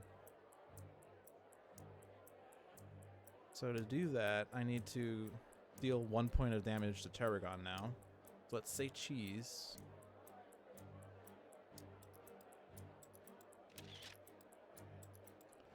Then I can play something else if I wanted.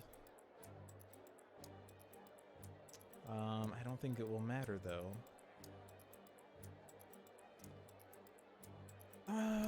Let's play. Oh, no, I don't.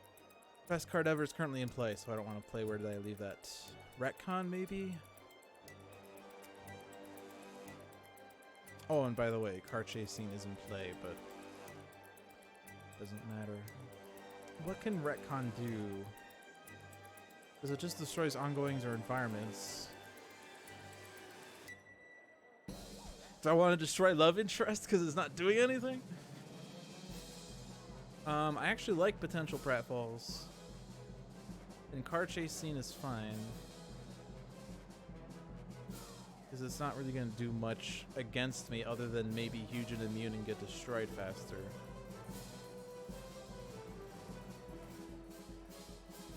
And I didn't discard another best card ever. So I don't want to, where did I leave that for that?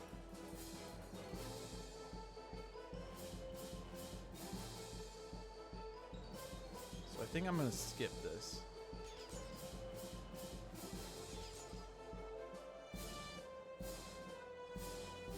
And then, oh shoot.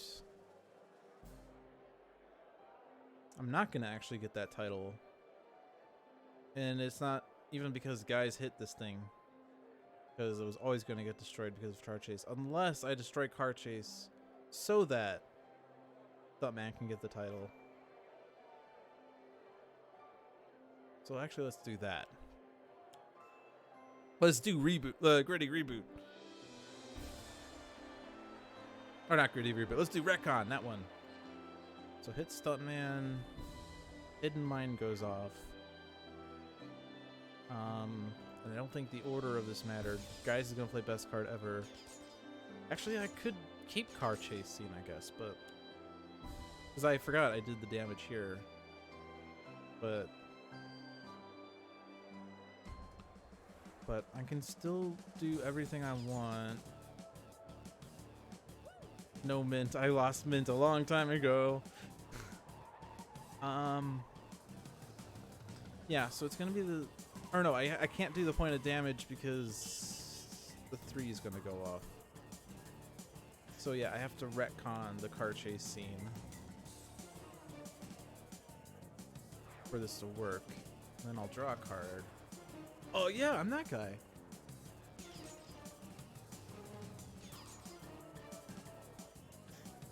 And then this goes off.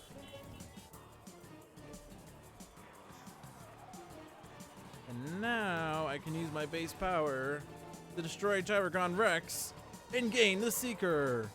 Or, sorry, the Living Weapon, that one. Yes, that thing. And we have that title back in play, the Indiscriminate. So if you can deal damage to multiple hero targets and multiple villain targets in the same turn, like if Stuntman could play, I don't know, Hidden Mind. So what can we do here? Cosmic Immolation.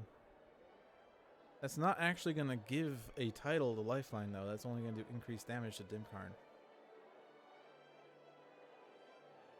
Harpy can also get that one, yes. Harpy with that one would be nuts, so. Oh, man.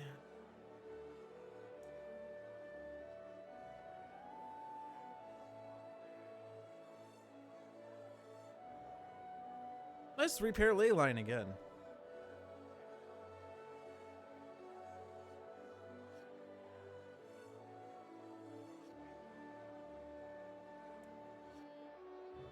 Let me see that.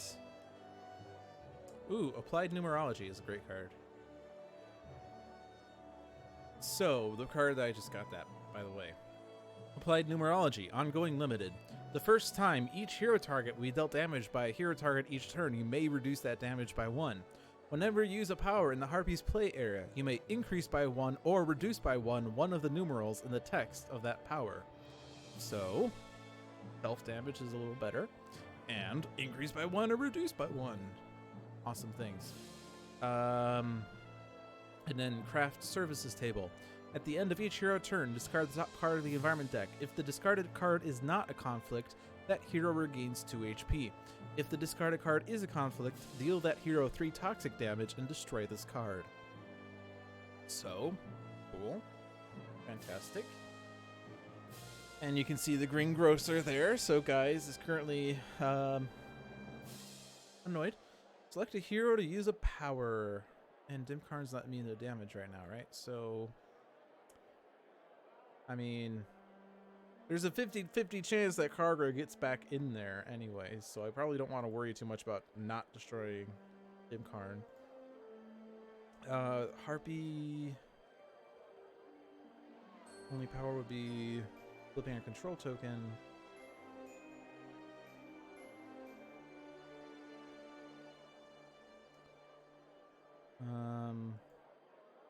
I guess I could apply numerology out of turn and then get Ancient Tome.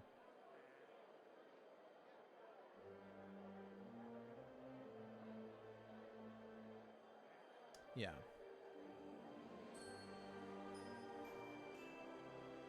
Oh man.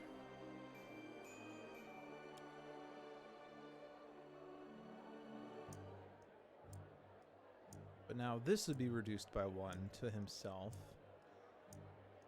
Yes. Didn't really do much of anything, but got 2 HP. Okay, Stuntman, you have a +2 to your base power. It'll be Koot. Make it 4 damage. 4 irreducible damage.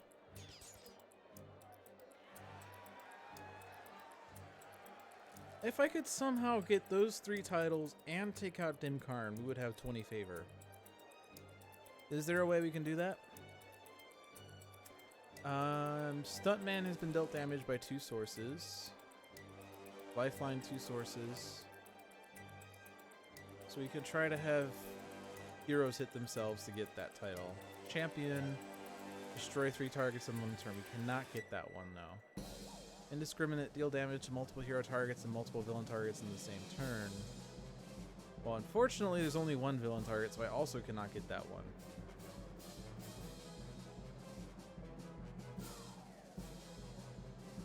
If I can take out Huge and Immunin, but also get Huge and Immunin back. I like to imagine that power as Stuntman having a Coke because he don't speak French and Coca-Cola. Alright, so Stuntman played Coca-Cola. Sorry, Schmoka Schmola. We cannot say that on the podcast. Oh, Schmoka Schmola.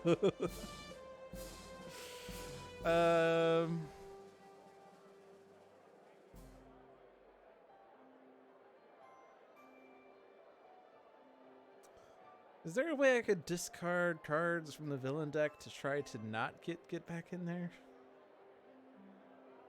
Maybe? I mean, Arcane Explosion would be the way for Harpy to get the indiscriminate, but we need multiple villain targets for that. Mindbreaker we could easily get on someone by doing self-damage. Champion we cannot get unless we destroy Huge and Immunin, get it back into play, destroy it again, and destroy Kaargra in the same turn. So I think we're again just gonna have to stall until the next round. And I mean, there's a 50-50 shot that Kaargra doesn't enter play. So maybe I don't want to destroy Kaargra.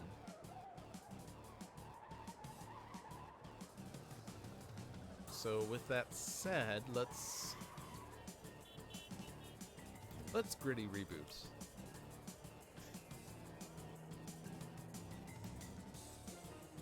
Because I don't know. These are all -1s, so it's not gonna. Let's try to hit guys. Wait. Oh, cool. I could hit Stuntman. Was Stuntman one of the ones that has? Yes. Okay. We're gonna hit Stuntman because I actually. Oh, nope. That's not the right choice. Undo, rewind. How is it 50-50? Because Kaargra plays 2 cards in a turn.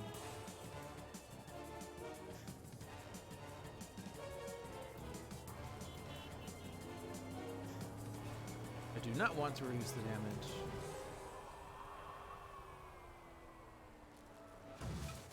And guys regain 2. So if I hit Stuntman with this, I can reduce it because it's being increased by a bajillion. But now Stuntman is Mindbreaker. So there you have it. So now what? The tome maybe?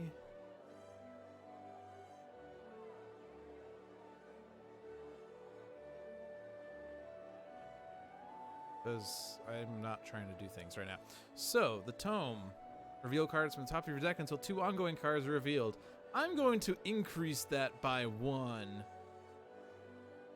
Until 3 ongoing cards are revealed.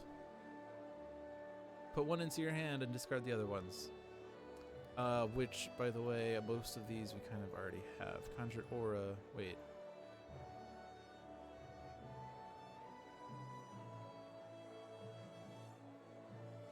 Oh. I thought this was something else. Ongoing limited. At the start of your turn, a Harpy deals up to 3 targets 1 infernal damage each. Then, if there are 3 or more bird control tokens, destroy this card. The first time the Harpy is dealt damage each turn, you may flip a control token. So that's cool. Applied numerology we already have. Flock's Care, which we read before. It's the one that does different things based on how many tokens there are, or which control tokens you have, which one has the majority. Let's take Conjured Aura for reasons. And now I want to keep... We want to not have 3 or more birds to keep this card in play. And... Which one was the one that... Or did we already play it? No, Arcane Explosion. Yeah, so we want more controls. So I'm going to flip a bird.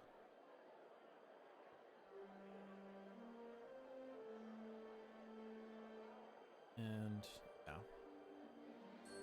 This isn't actually going to do anything.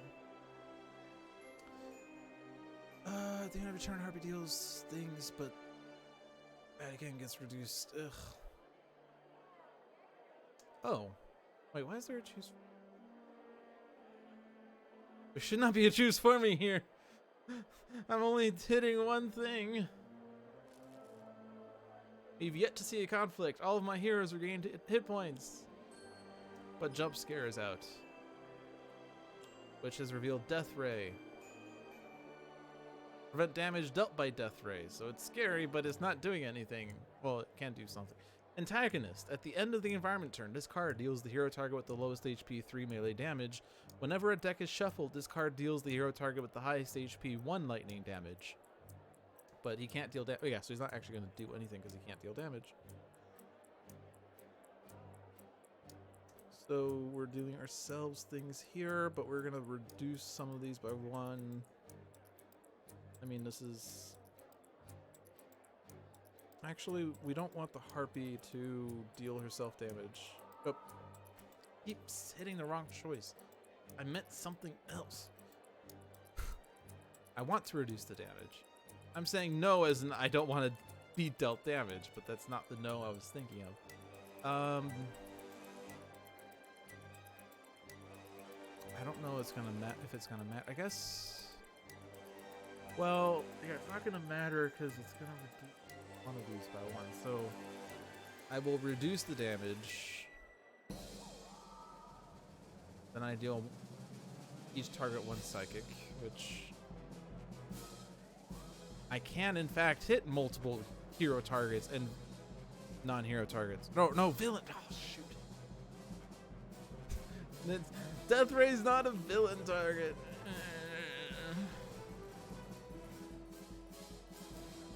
I don't know. Let's hit guys. Reduce the damage. And we get, look what I found. Which... potential pratfalls. And we do not have the car chase.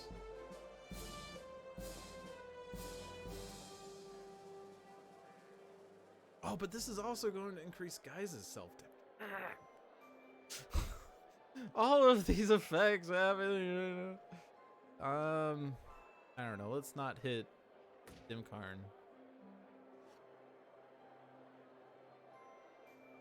And I also don't myself damage, so I draw a card. Yay.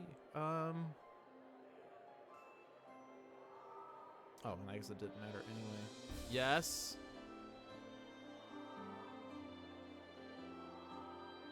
Yes.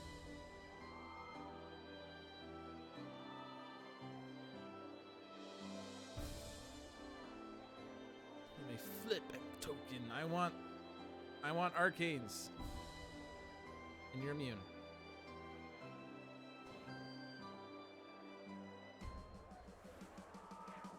Oh, actually. Oh no. We're 1 point away. If I could destroy Game.Kaargra, but I can't. No.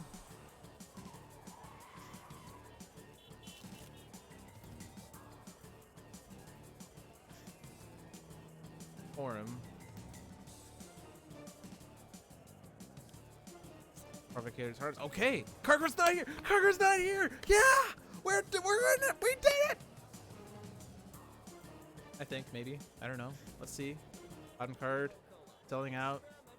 That's like a terrible card. Fine, because it's not gonna do anything. But we can conjure Aura and redirect from Orem to Provocator because that will use up the redirect. Okay, all right.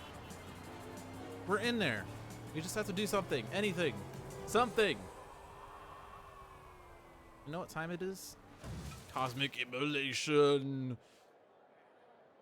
Yes. And it's not gonna matter. Read 3 more targets or deal damage to multiple. Yeah. Let's hit Orem to redirect that one. And then, okay, never mind. Yeah, we won. Okay, we did it. We beat Kaargra. I mean, it wasn't too hard of a fight, but we got some great shenanigans there. I mean, Harpy with all of those titles became nutso. So that's how you beat Kaargra Warfang, guys. This is also not how you win in one deck dungeon.